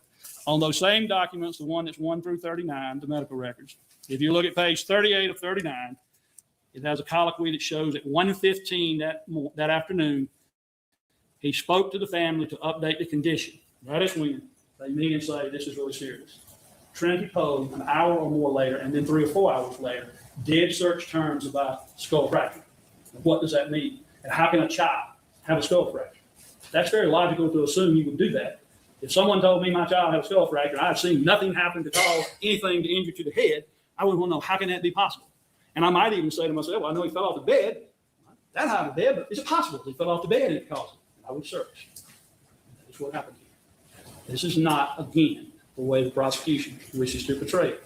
They want to try to make it some nefarious, evil thing that was done. She did the thing that anybody would do. Check and try to find out what in the world does all this mean. Trinity Pogue was 18 years old. She was living alone for the first time in her life at Georgia Southwestern College, and she'd been there one semester when all this happened. She came to the hospital after a traumatic event happened, and she had no idea what was occurring. On child was in distress on things that she had nothing to do with and did not know what was occurring. And then found herself within an hour or two being interrogated by GBI agents, by police officers, all that you can imagine, and her trying to figure out what in the world is going on. Now, ladies and gentlemen, you've been sworn in to follow the law in this case, to make a decision on whether or not the state has a right to say that she committed a crime, a serious crime. And your duty is to hold the state to their duty, which is they must prove that case, each and every element beyond a reasonable doubt. If any doubt exists whatsoever that is reasonable, you cannot convict. You cannot discount the possibility that Mr. Williams could have been responsible. You cannot discount the possibility that an accident happened to the child while they were showering. You cannot discount the possibility that the fall from a 40-inch bed caused injuries to this child. All of those are reasonable doubt. You cannot come back with a verdict otherwise. You know, this place that I'm in today, I'm been practicing law now for longer than I sometimes won't admit. And I've had many a trial, but it never changes in one respect. When I'm in a courtroom, this is hallowed ground. Where I am at right now is the bedrock of what we do in this country. We're a country different than all other places, in that we require when someone is accused of a crime that it be brought before a jury to make a decision, and that the proof of it is not just, I think you did it, might do it, more likely you did it, but you must have solid, no question evidence beyond a reasonable doubt. It requires that to be evidence. There's not been evidence at all. The state still doesn't know how it happened, where it happened, why it happened, who it happened, or even with what was used for it to happen. Do not make the mistake of allowing your emotions to be involved in this case so that you say, we must have a verdict some way because a tragedy occurred and I need a verdict. Do not, as I said in the opening of this case, in your rush to seek justice, do so on the cross of innocent blood of Trinity Pope, who has not had a thing to do with the injury that occurred to that child. It was a tragedy that occurred for reasons that I will not stand here and tell you I know the reason. But the interesting thing is, they don't know either. Oh, they know it's a death. They know it's blunt force. But for all the reasons I've told you before, they do not know. I trust you when you go back to the jury room that you will consider the law. You will consider the evidence, or in this case, the lack thereof, and you will return the only just, the only righteous verdict that Trinity Pope is not guilty. I'm going to give you a 15-minute recess. We'll come back at 12. Back at 12:10. 12:10. We'll come back at not 12:10. I'm sorry. 11:10. 11:10. We're clear on that. 15 minutes basically. Thank you.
Y'all, it's almost over. I know y'all wondering why I'm just playing this no sound. Y'all see his sister over there to the left? They look just alike. They look like they could be twins. Oh, babies. She look like she a little. Y'all see his sister? I'm convinced that's his girlfriend to the right.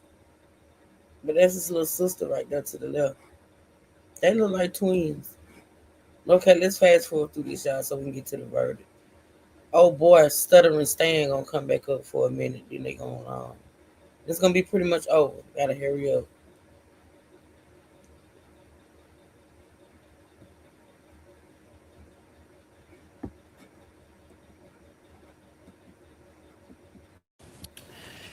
For first-degree child cruelty, the state has to show that the defendant maliciously caused cruel or excessive physical or mental pain to a child. Now, both of these charges include the phrase malice, or the word maliciously. And the law, and this is what I think Joe Sizemore was going to charge you with all of these things. That's the reason I'm putting them up now. And I think you may actually get a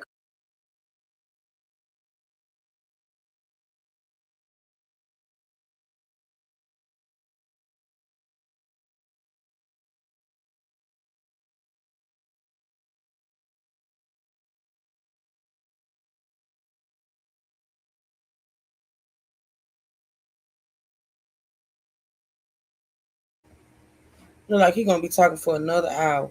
Let me hit Trey up right quick. Y'all. Just listen while I was saying. The same thing about the stuttering attorney in my head, of course. Girl, I've been saying it the whole time. I've been saying it since he did opening statements. I'm like, what is wrong? What's wrong? And I thought that maybe, it's just because it started off that way, but now stuttering Stan is stuttering Stan. Hell, at this point, everybody stutter but the defense attorney. But y'all listen, I'm gonna call Trey right quick. Copy of the charge with you. And if you don't, if there becomes a question and you think, we need to be clear on this point of law, all you got to do is say, hey, judge, can we get a recharge on this or that? And they'll come back and tell you this again. But malice is not necessarily ill will or hatred. It simply means an intent to cause pain without justification or excuse. Malice also means willfully, intentionally doing an act while aware of a strong possibility or strong likelihood that pain may result. If you pick up an 18-month-old baby and you slam him down on a piece of furniture or on the floor or against the wall, whatever, with a degree of force that's necessary to fracture this bone, with the degree of force in a separate blow, with a degree of force that is sufficient to tear his liver practically in half, then folks, that's malice. Because you can't do those things to anyone, particularly not to anyone, a child or anyone, without knowing that it is a strong likelihood that pain is going to result. So if you find Trinity Pope guilty of aggravated battery or cruelty to child in the first degree, and I submit to you that you should find her guilty of both of those charges. If you do, then that brings you to felony murder. And what felony murder is it says a person commits the crime of murder when in the commission of a felony, he causes the death of another human being with or without malice. Okay. So in other words, it's not a matter of did somebody intend to kill him? Was somebody aiming to kill him? Was it a specific, I'm going to, I've got an hour, I've got 30 minutes, I'm going to kill this baby right this minute. Kind of thing. Don't have to prove that. Okay. Don't have to prove a specific intention or intent or desire to kill. All you have to prove is that the felony, the underlying felony was in.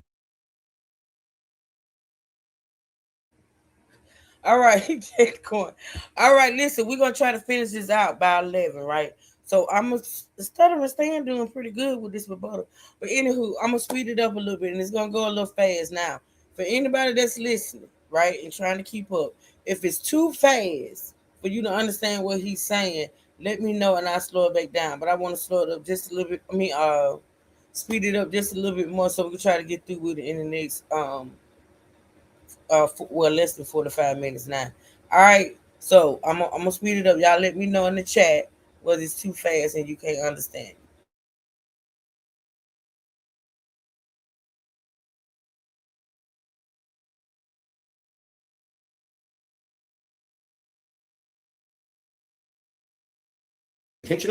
Was intentionally committed with the person knowing that it was likely to cause pain.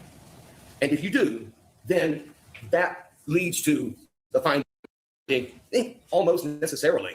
I say I think, and not I think, but I don't. There's when you look at how do you analyze this, you find the felony, and then you look at this charge, which says that if a person dies in the commission of the felony, then that's murder. Well, that's exactly what happened here, and that circles back to where we were at the beginning of my first part, which is that the question is who caused the trauma that killed the baby within that time frame. I mean, that ultimately will answer those other questions, okay? Because if you know the answer to this question, then you know the answer to whether the defendant is guilty or not guilty of those other charges that have been brought. I fully understand, I respect, and I honor the burden that I come in here with, and the judge is going to charge you, and there's no question about it. Mr. Gamble argued it. He's absolutely right. The defendant is presumed innocent, and that presumption carries with her throughout this whole trial. She had it when she came in this courtroom. Okay, she has it when you go to the jury room. Okay, but when you look at the evidence and you find that the evidence is sufficient to overcome that presumption, when you find that the evidence is sufficient to show you beyond a reasonable doubt that she's guilty, then the presumption goes away. Until then, she certainly has the benefit of it. The law says that nobody can be convicted of a crime unless the case is proven against them beyond a reasonable doubt. We have to prove all the elements of the indictment in order to do that. The evidence in this case is not it's not as complicated as Mr. Gamble wants you to think it is. It's actually fairly simple at this point. And that is, okay, we start on Saturday, January 13th. Jay Williams was in Colquitt. JD was with him. He had been up here. He'd been up here earlier in the week. He'd stayed here like Thursday night, Friday night. Okay, he'd stayed at her dorm, in a motel, whatever at Hampton Inn Thursday night. This is his testimony. He stayed in a hotel there. She'd come over, and then Friday he was going to stay in the hotel again.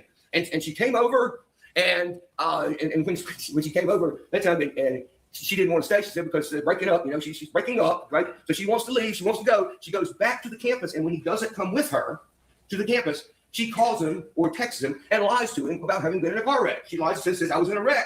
And he told you that, of course, his reaction to that was he took off to the campus, to check on her, and she was in a wreck. She wanted to talk to him. In fact, it was sort of reverse stalking. Like, instead of following somebody, he said, here, come here and follow me. And that's exactly what she did. And so on this day, the next day, January 13th, she's in Americus, he's in Colquitt. She wants to go to Chipotle in Albany. Okay, so she asked him to meet her there. He doesn't call and ask her on a date. He's not planning on going anywhere, and that's what his testimony shows. The reason that he wasn't planning on going anywhere is because he was going to be home with his son, with JD, and nobody else was there. His sister wasn't there. Didn't have anybody else. He didn't trust anybody else to keep JD. And so he tells her, he says, I'll come, but I've got JD with me. And she says, well, come anyway. Just bring him with you. They get there, they eat dinner, they go to Sephora. She swaps the car seat from his car to her car because says that according to his testimony, she says that it would maybe give her a little time to spend some time with JD, while she's driving and work on building some kind of bridge or relationship with him, etc. So then she says she wants him to come back to Americus with her. And the car seat's in her car already. And he says, yeah, okay, I'll come back to Americus with you. Okay, so at this time, when they're in Albany, okay, this video it's one of the videos that was played. It's not a video, it's a screenshot of the video. Okay, but this shows the child in the car. Okay, this is when Jay Williams has left Colquitt and is coming to Albany. That this video is taken. Okay, and he's wearing his little Nike, his black Nike is what I'm trying to say. His black Nike hoodie and not hoodie, jacket and pants, his suit or tracksuit or whatever, which is the same thing that Jay Williams was wearing himself. And he made reference to it that was they had matching outfits. Okay, this is what this child looked like. Okay, there's no bruise on this side of his face. There's no marks on this side of his face. His face isn't swollen or anything else. That's what he looked like when he's in Albany. Okay, now there are these claims that were made in opening statement. Okay, that have turned out to just simply not be true. Okay, in opening statement, the defense says that Jay was drinking when he met her in Albany, and she just couldn't send JD back to Colquitt with him. So that's why she took the child, and then she let them come to Americus with her because they wanted, they wanted to go to Americus or JD. That's what you were told you would hear. There's no evidence that says that. There's no witness who testifies to those things that you were told you would hear. In fact, what happens is on January 13th, if you look, after she has asked him to drive from Colquitt, from Albany to Americus, before she's even back at the dorm, she texted Paris and she says, are you coming back? I got stuck with JD. Paris says, yeah, I'm coming back. And she says, he made me feel so bad because it's already late and JD is being so fussy. So he asked if they could say, and ladies and gentlemen, there's just no actual evidence that is what happened. And in fact, it doesn't make any sense at all that he would have done that because if he's in Albany, he'd be closer to home than he would be to here. So on Saturday, then what happens is this. They get to the dorm, they go through the doors, and you saw the video from Georgia Southwest. They go to the doors at 10:06. He testifies that he blows up the air mattress for Pogue and JD to sleep on. Trinity Pogue and the baby are going to sleep on the air mattress. And there's not a lot of explanation for why that is, but the context of some of the other messages that we'll get to later, and I think the testimony of Paris in this trial suggested that typically when JD was here, that he would sleep on the air mattress with Miss Pogue. That night, Paris came to visit me. Okay, she wanted to see the baby. She left work on her lunch break. She came to see the baby. She says that when she saw him, he was perfectly okay. He didn't have any bruises. He didn't have any marks. He didn't have any tenderness or soreness. She picked him up. She hugged him. They kind of played around, and he wasn't tender. He wasn't shy. Wasn't any of those things. Okay, because he hadn't been harmed at this point. He doesn't have any bruises. He doesn't have any injuries. Jay Williams fell asleep on the bed watching TV. So let's take a pause here and figure at what's the baby's physical condition at this time, okay, which is 10:30, 11 o'clock on Saturday night. There's no evidence of bruising, pain, soreness, or any injury. The only thing that was said was he might not have been hungry. There was some allegations that he didn't eat much. Of course, Mr. Williams said the reason he didn't eat much at Albany or wherever was because he had eaten in Colquitt before he came up here. Then that night at 11:46, Ms. Pogue texted Paris and says, is it okay if I watch TV in your room? She says, yeah. Why, are you all right? She says, yeah, I need a break, a mental break. JD isn't asleep, and Jay is knocked out all over the bed, and I didn't want to play the TV. That's what she says there. So 11:46, she's asking Paris if she can go to the other room with JD. So it goes Sunday morning. This is Jay Williams' testimony. He woke up. They woke up. JD she had gotten to bed with him off of the air mattress. They woke up. He said he woke up somewhere around 9, maybe something. Said she woke up like between 9 and 10, I think. Says that he picked up JD and put him on the bed with him, and he laid him on his chest for a little while, and whatever. And then they got up to take a shower. Now the allegation is that the statement from Mr. Gamble is that he says that they ordered the pizza before they got in the shower. The testimony, and you will recall it, of course, was that they talked about ordering pizza at like 10 or 10:30, but hadn't done so.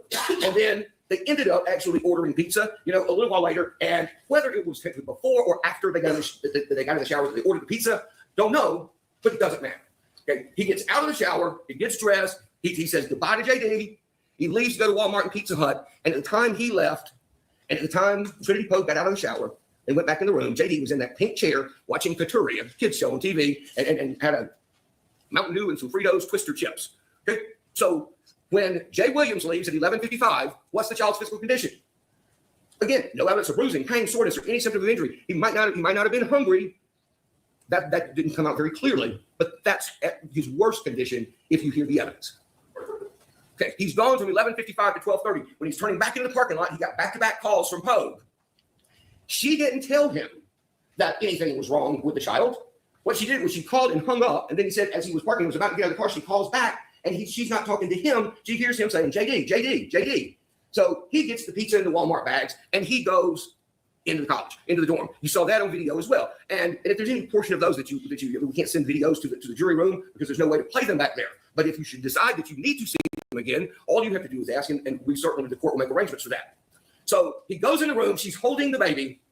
He realizes that there's something wrong with the baby, and he did. He testified that he asked, what's wrong, and didn't testify real clearly as to what she said in response to that. We said what's wrong, but he wasn't waiting around to find out. He put the pizza in the bags down, put the pizza down, dropped the bags on the floor where they were, picked up the baby, and took off for his car and drove to Phoebe Sumter. At Phoebe Sumter, he went with JD. The nurse met him and put JD on the gurney, and then he followed them to a treatment room. Now, Alan testified. So there's this thing that Mr. Gamble keeps making a big deal out of. Says that this note in the nurse's record. He says this note says that the child is limp and pale. That father present at bedside states child fell around 5 minutes prior to arrival. Okay, and that note has a time, an event time of 12:36. Okay, so. Mr. Gamble wants you to interpret that as meaning that is what he told her at that moment when he was standing at the child's bed when he told him that. And because there's other things in this note that we know, it's not exactly accurate. It's close, but it's not exactly accurate. Okay, the note says that the child is in ER, and the front is taken to ER 16. From the front entrance of the ER, he is carried by his father, who was unresponsive. The father wasn't carrying the child anymore. He got met by a nurse after he came in the door, went to the front desk or whatever, past the front desk, got met by a nurse and put him on a gurney, and that's what the other evidence was that you heard. He followed him to the treatment room, but Alan says that he didn't go in the treatment room. He wasn't bedside. He can't go in there when they're doing CPR, they're intubating the child and doing all of those things. He remains outside the room, just outside the hall, in the hallway, and he does that. He does that because that's the only place they'll let him go. So he's not bedside. Now, okay, by the time this note was written, he had been bedside. Okay, by the time this note is written, which wasn't actually entered until 8:04 p.m. By the time the note is written, he has been bedside. He was bedside when the child died. Dr. Busman told you that. He wasn't bedside when they were administering treatment, and he wasn't bedside giving a history. Okay, the note's written 8 hours later, and despite everyone's best efforts, it's very hard to separate all of the scurry of events that happened over the course of just a little bit of time with regard to the treatment of the child. Also, okay, Mr. Gamble says he told them that 3 times. That note is in there 3 times that he said that. He didn't tell anybody anything 3 times. Okay, the note is a nursing note on page 21 of 28 of the second batch of numbered pages. It's a nursing note. It's simply copied into the record because there's the nursing notes, there's a code blue report, there's physician notes, there's other reports, and they get cross-copied and copied on top of each other. Which is why when you ask for your own medical record somewhere, you get 200 or 300 pages. They want to charge you for, and you realize ultimately there's only 20 pages of it that really matter. Okay, and that's sort of the same thing here. The same records are copied over and over again because different people in different roles have to keep them. And then we ask for all the records. We get them all packaged together. He didn't tell anybody anything 3 times at the hospital, and the hospital didn't write it down 3 times. It's one note that was written at 8 o'clock that night. Alan wants to talk to him. Alan said he was emotional, that he didn't want to talk to him there, and he didn't want him to keep standing there because he was upset. So Alan asked him to go out and walked outside with him. And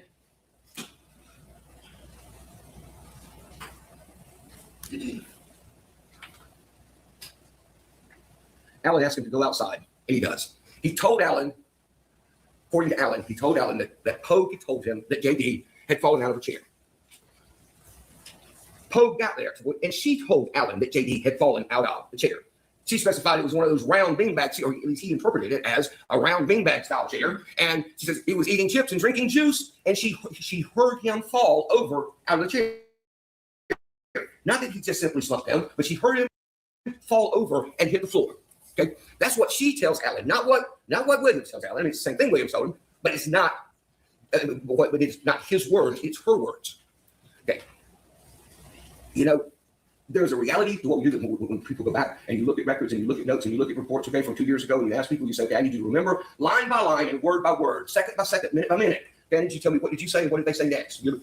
And then we come into court and we have these, these prior statements, and we've got reams of interviews and records from hospitals and doctors and phones and everything else, and we say, did you say that?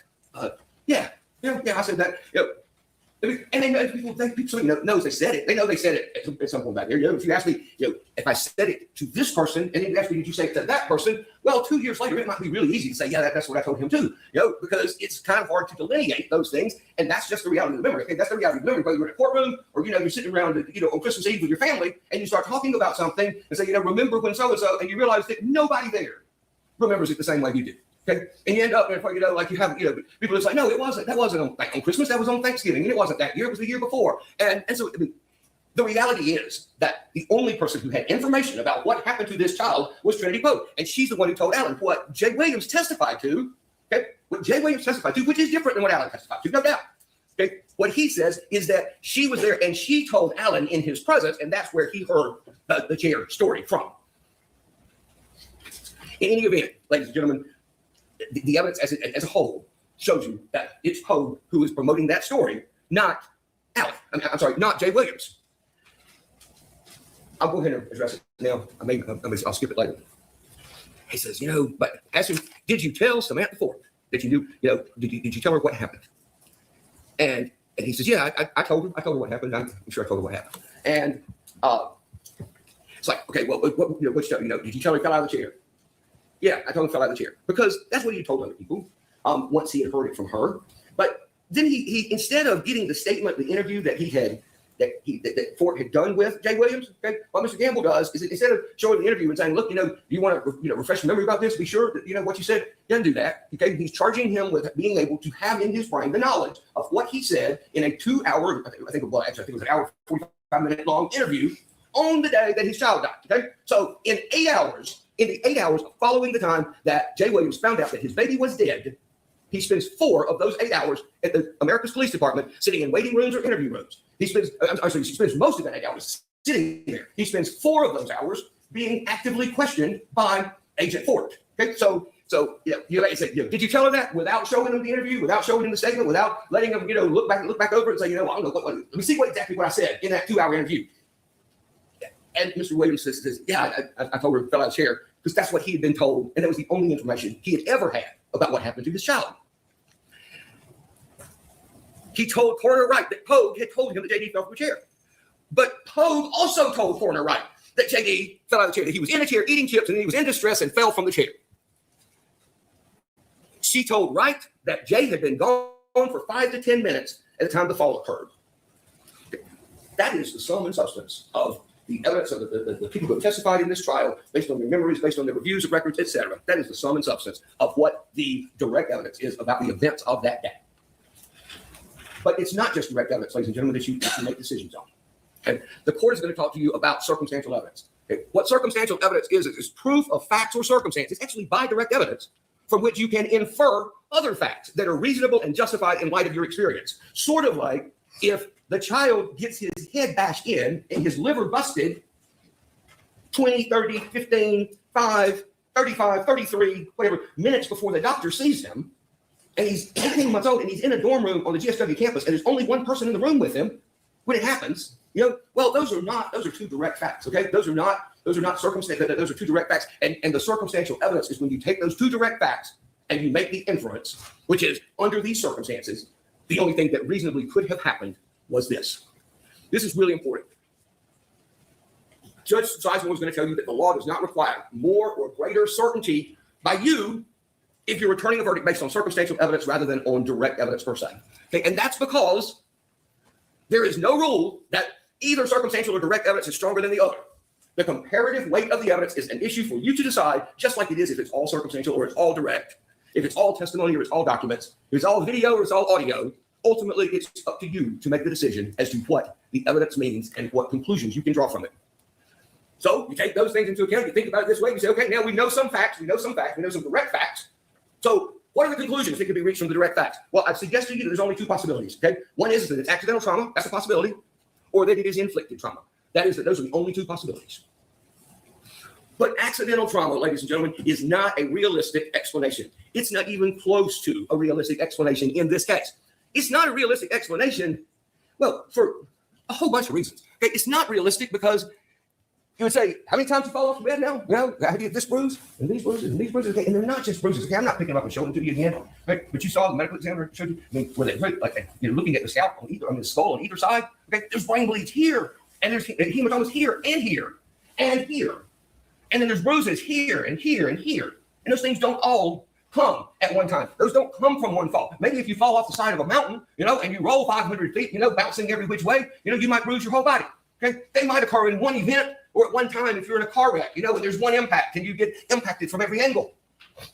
But those kinds of injuries, it is not realistic to think that they could be the result of accidental trauma when there is such a collection of them and they all occurred within the same reason, within the same time frames. I think is what Dr. Clark's testimony was, that he thinks that those injuries, because they're consistent, they're all new, they're all fresh injuries. Okay, the Dr. Olek testified, like about the liver, for instance. She says that the liver, that you can tell that it's not an acute, it's not a chronic condition, it's not something that's been going on, but you do that from the lab results. You look at the lab results, and the liver enzymes are up, they're not 20 times higher than they're supposed to be, or 100 times higher. Okay, the liver enzymes in one case are like 200 plus times higher than they're supposed to be, and the other 400 plus times higher than they're supposed to be. Okay, and the reason the liver enzymes are so jacked is because it is an acute injury. It is something that has just happened within a short period of time. Now, none of the doctors are specific about that injury or about the bruises. They're not as specific. They're not saying we can narrow it down to an hour, or within minutes or whatever, because there is a broader range in which those things can occur.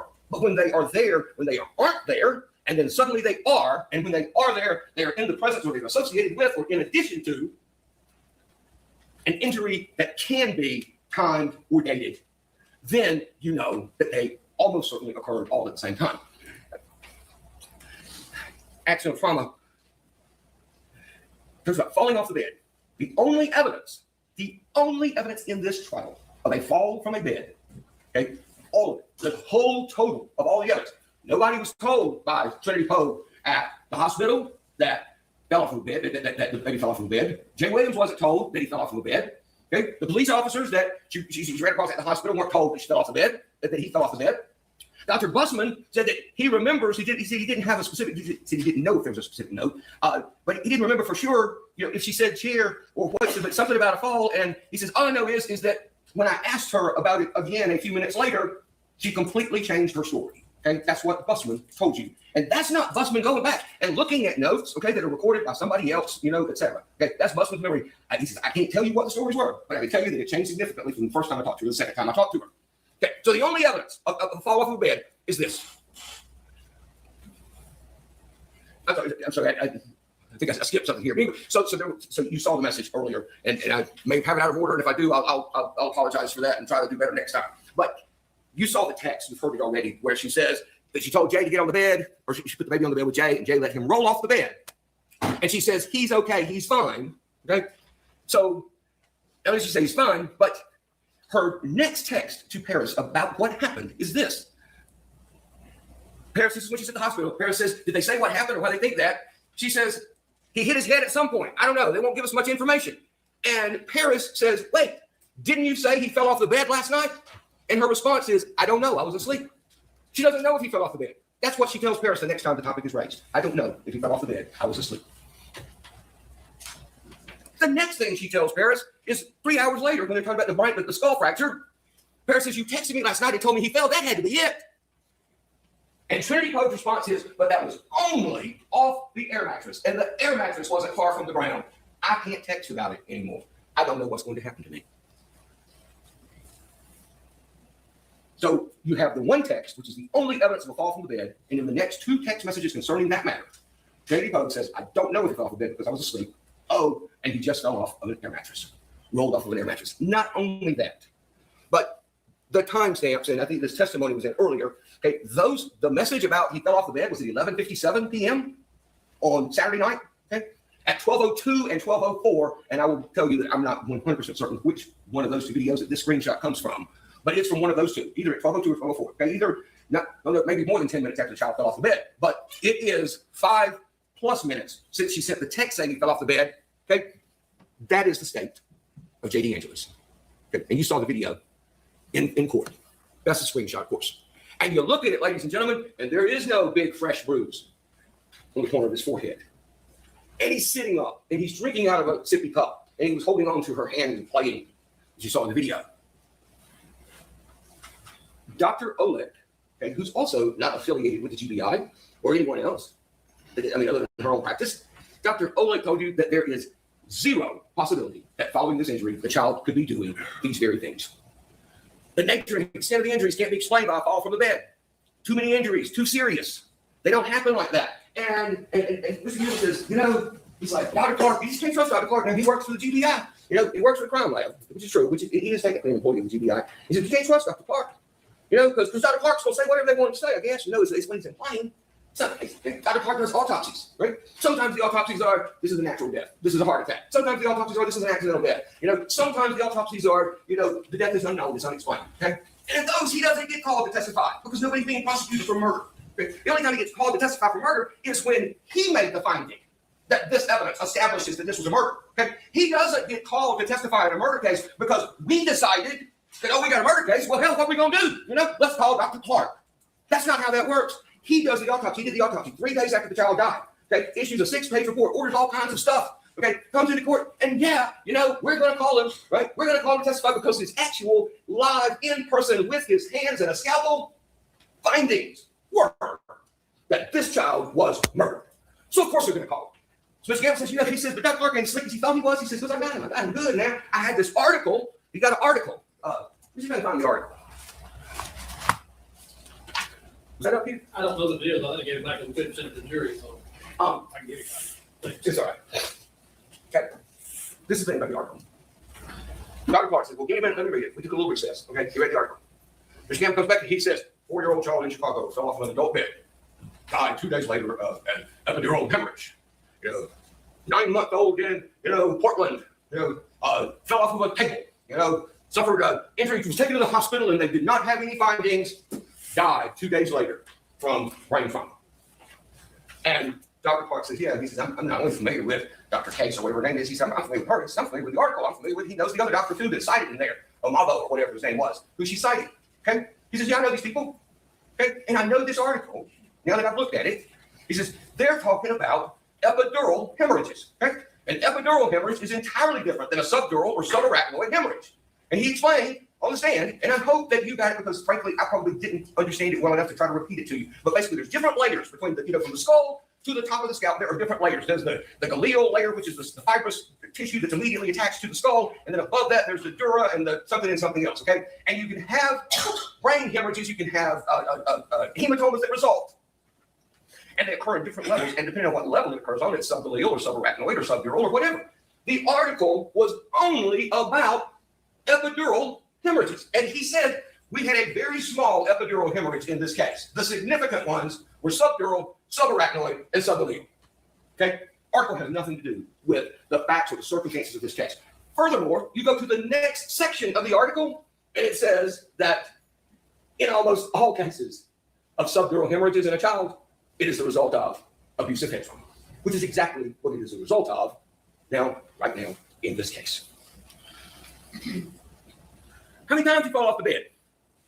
There's an occipital skull fracture, which is back here at the back of the head. It's a hard bone to get to. It's a hard bone to fracture because your shoulders absorb some of the blow if you fall backwards, and this part of your head absorbs some of the blow, and it's the thickest bone in the scalp, or in the skull, rather, the occipital. It's the thickest bone in the skull, he said. It's hard to crack, hard to bust, hard to split. It not only split, it not only busted the full thickness, the fracture went all the way through the occipital bone, but it continued into the parietal area.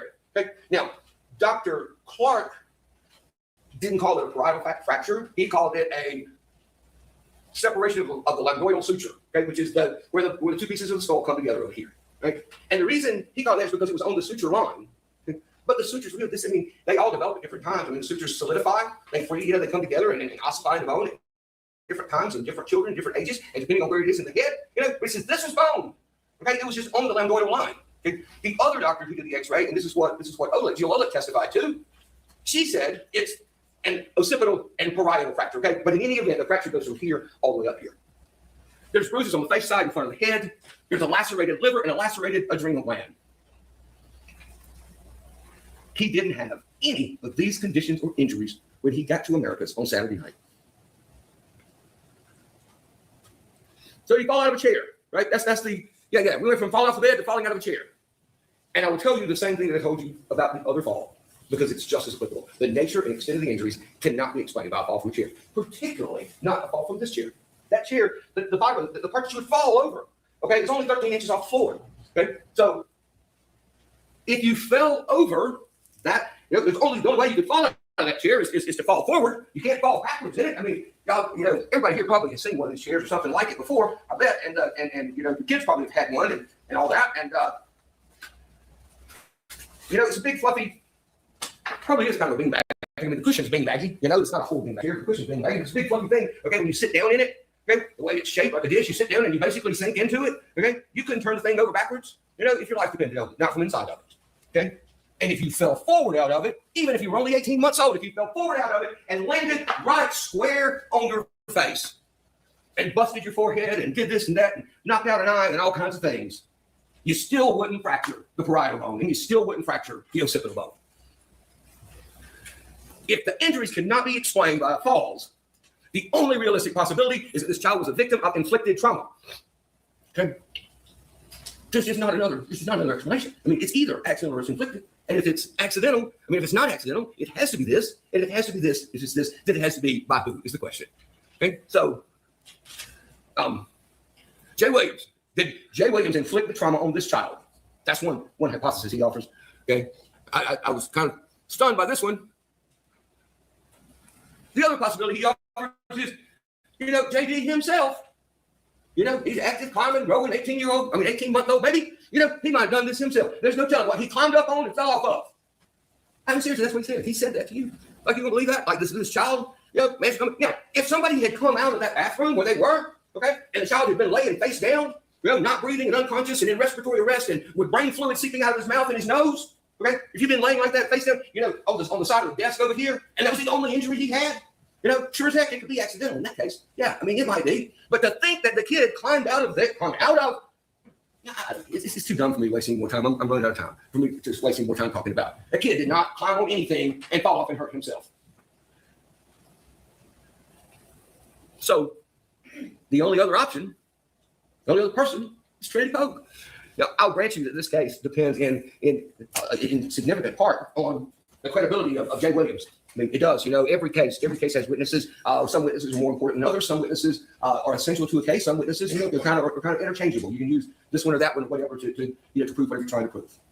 Jay Williams is an essential witness in this case. But I'm telling you, when you assess his credibility, the judge will give you a charge about assessing credibility. Okay, like you consider their manner of testifying, the their circumstances, how they would know the facts and circumstances that they're testifying to, their ability to observe, whether it's corroborated by other testimony. Okay, his testimony was corroborated by clear, undisputed evidence. Okay, there is a video from GSW that Chief Lewis played for you. Okay, that shows him walking out of the dormitory at 11:55, and shows him walking back in at 12:30, and shows him running out with a baby squeezed up against his body right here at 12:31. Okay, he wasn't there.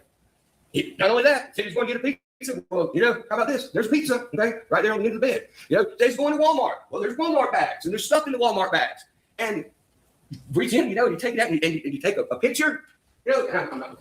So look, there's Walmart bags. There's a receipt that says these things in this Walmart bag were paid for at 12:14 p.m. Okay, so if he left the dormitory at 11:55 and he's at Walmart walking out at 12:14, I'd say he's moving pretty efficiently if he managed to get there into pick up items and get through the cash register in 19 minutes. But he did. Okay, his statements to Allen and Mathis, okay, to Mathis Wright, I said Mathis, I should have said Wright, I'm sorry. His statements to Lieutenant Allen and Reverend Wright were consistent not only with what he told them, they were consistent with what Hogue told them. Okay, they're consistent with what she told them about falling out of the chair, etc. But big deal about the hospital records. Ladies and gentlemen, when you consider the credibility of this witness, I'm telling you, the hospital record does not disprove his testimony. It barely contradicts it. It's almost it's not a bump in the road. It's a pebble of sand that you walk over. Okay, the hospital record doesn't disprove his testimony. There's no one who comes in here and testifies and says, this is what he told me. I wrote it down right here, word for word. I know this is what he told me. Okay, there's a hospital record that's assembled by a team of people who are working desperately to save the life of an 18-month-old child, and doesn't disprove anything about what he said. His GBI interviews do not impeach his trial testimony. Okay, let me talk about this for a second. I talked about it briefly a while ago, but I'm going to go back to it for just a moment. The GBI things, okay? I'm sorry, I have to take a sip of this water. What he told Samantha Ford was that he didn't know what happened to the child. Okay, now, defense counsel didn't play the interviews for you. He didn't refer him back to specific questions. He didn't refer her to specific questions to say, what questions did you ask him? Did you ask him what happened? He says, I don't know what happened. She says, have you heard anything about it? The only thing I've heard is what Trinity told me. What Trinity told him. All right, y'all, I got a decision I got to make. So he just going to keep on. And basically what he's saying, we've already heard. I got about 8 minutes before the next live start. We done already put it out for an hour.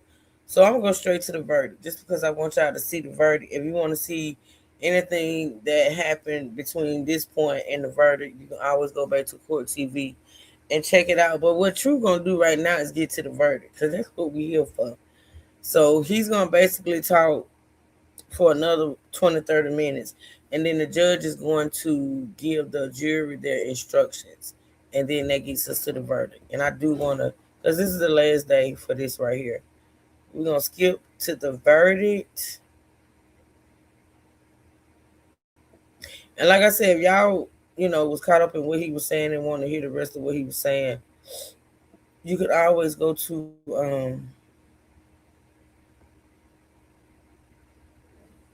Court TV. And it's over there. It's like the third live stream down the entire thing. Let me see if I can get to this without skipping too much. Okay. The state and the defense agree that the sentence that the court is going to impose is for counts 2 and count 6. Yes, sir. I advise Mr. Gamble after doing some additional research or some initial research rather than merge. That understand. 3 will merge. Will be vacated. Count 4 and 5. Did I go too far? That particular question that I think that. Hold on. Maybe it was done before. Because she got sentenced right away. Let's see.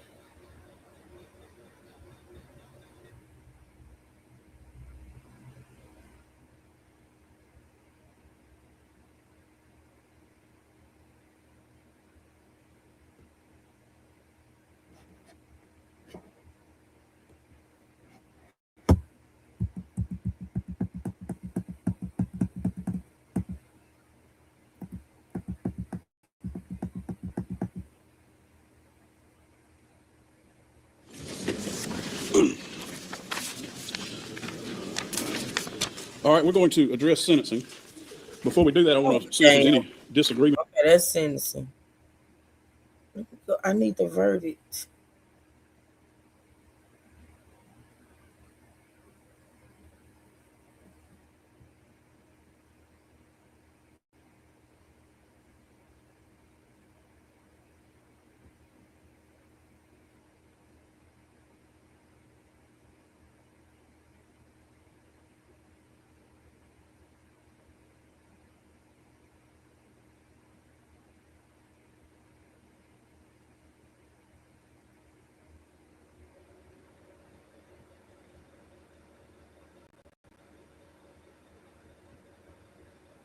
Upon direct evidence. Whether dependent upon direct evidence or circumstantial evidence or both, the true test is whether there is sufficient evidence or whether the evidence is sufficient. Talking about when she's talking about them hitting the wall. The stepchild, an 18-year-old daughter that was in the Enrolled into another school. and did that continue once you relocated? No, it was supposed to be every. Accused of. So the real question, Bob, is how does this play in if there are any criminal charges against?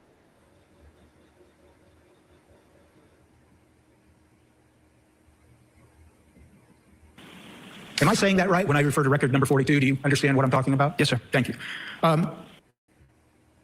right, let me ask you this question. Felony murder in count 2 charges her with murder. This is weird. Why am I skipping over the verdict? Lawfully take the life of another person. You may also find malice when there does not appear. Notice on your screen in real time, because we've been pausing things, the jury actually has this case now. 5 minutes. How long are they going to go? Deliberating the fate of Trinity Pogue. Stay with us. You're watching Court TV. Disappearance of Anna Walsh. Her husband now charged with her murder. All eyes on this accused killer. The disappearance of Anna Walsh murder trial. Live coverage today on Court TV. Oh, I give up. I shouldn't, right? This is weird.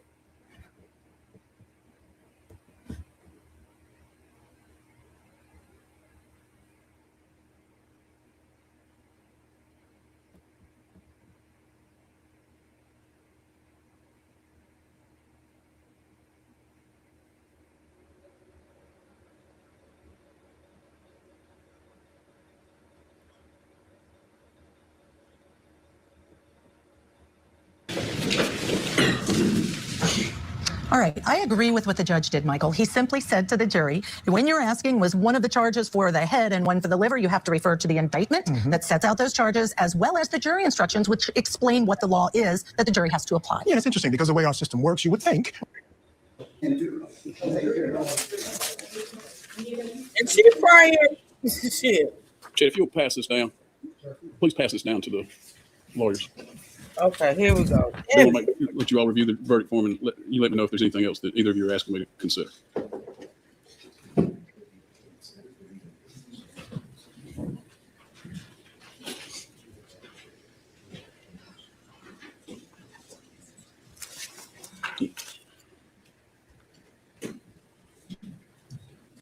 All right, may the jury be released? Mr. Lamb? Mr. Campbell? Yes, Your Honor. All right. If there's any, step back into the courtroom through the other door if you wish to. The verdict. Okay, here we go. The verdict reads as follows as to each count. On count 1, it says we, the jury, find the defendant not guilty. On counts 2, 3, 4, 5, and 6, the verdict reads we, the jury, find the defendant guilty of felony murder, 2 counts, aggravated battery, 2 counts, and cruelty to child in the first degree. Don't have a second. Ladies and gentlemen, it's been a tough week for you. Okay, so this is what we're going to do because I'm going to end it right here. But I can't. So tomorrow morning when we come on tomorrow, instead of me starting the new shit I had before this next court case starts, we're gonna review this in its entirety, the verdict, the sentences, and everything, and then we're gonna have a discussion about it. Okay, y'all? Because I can't end it right here. I just can't. But I got to end it for today because we got to start this other case. So that being said, thank y'all for supporting the live stream. I appreciate it. I'll see y'all in just like a minute with the next case, and we'll finish this tomorrow. I can't leave it like this. All right. With that being said, y'all be good. I'll see y'all in a minute. Thank you.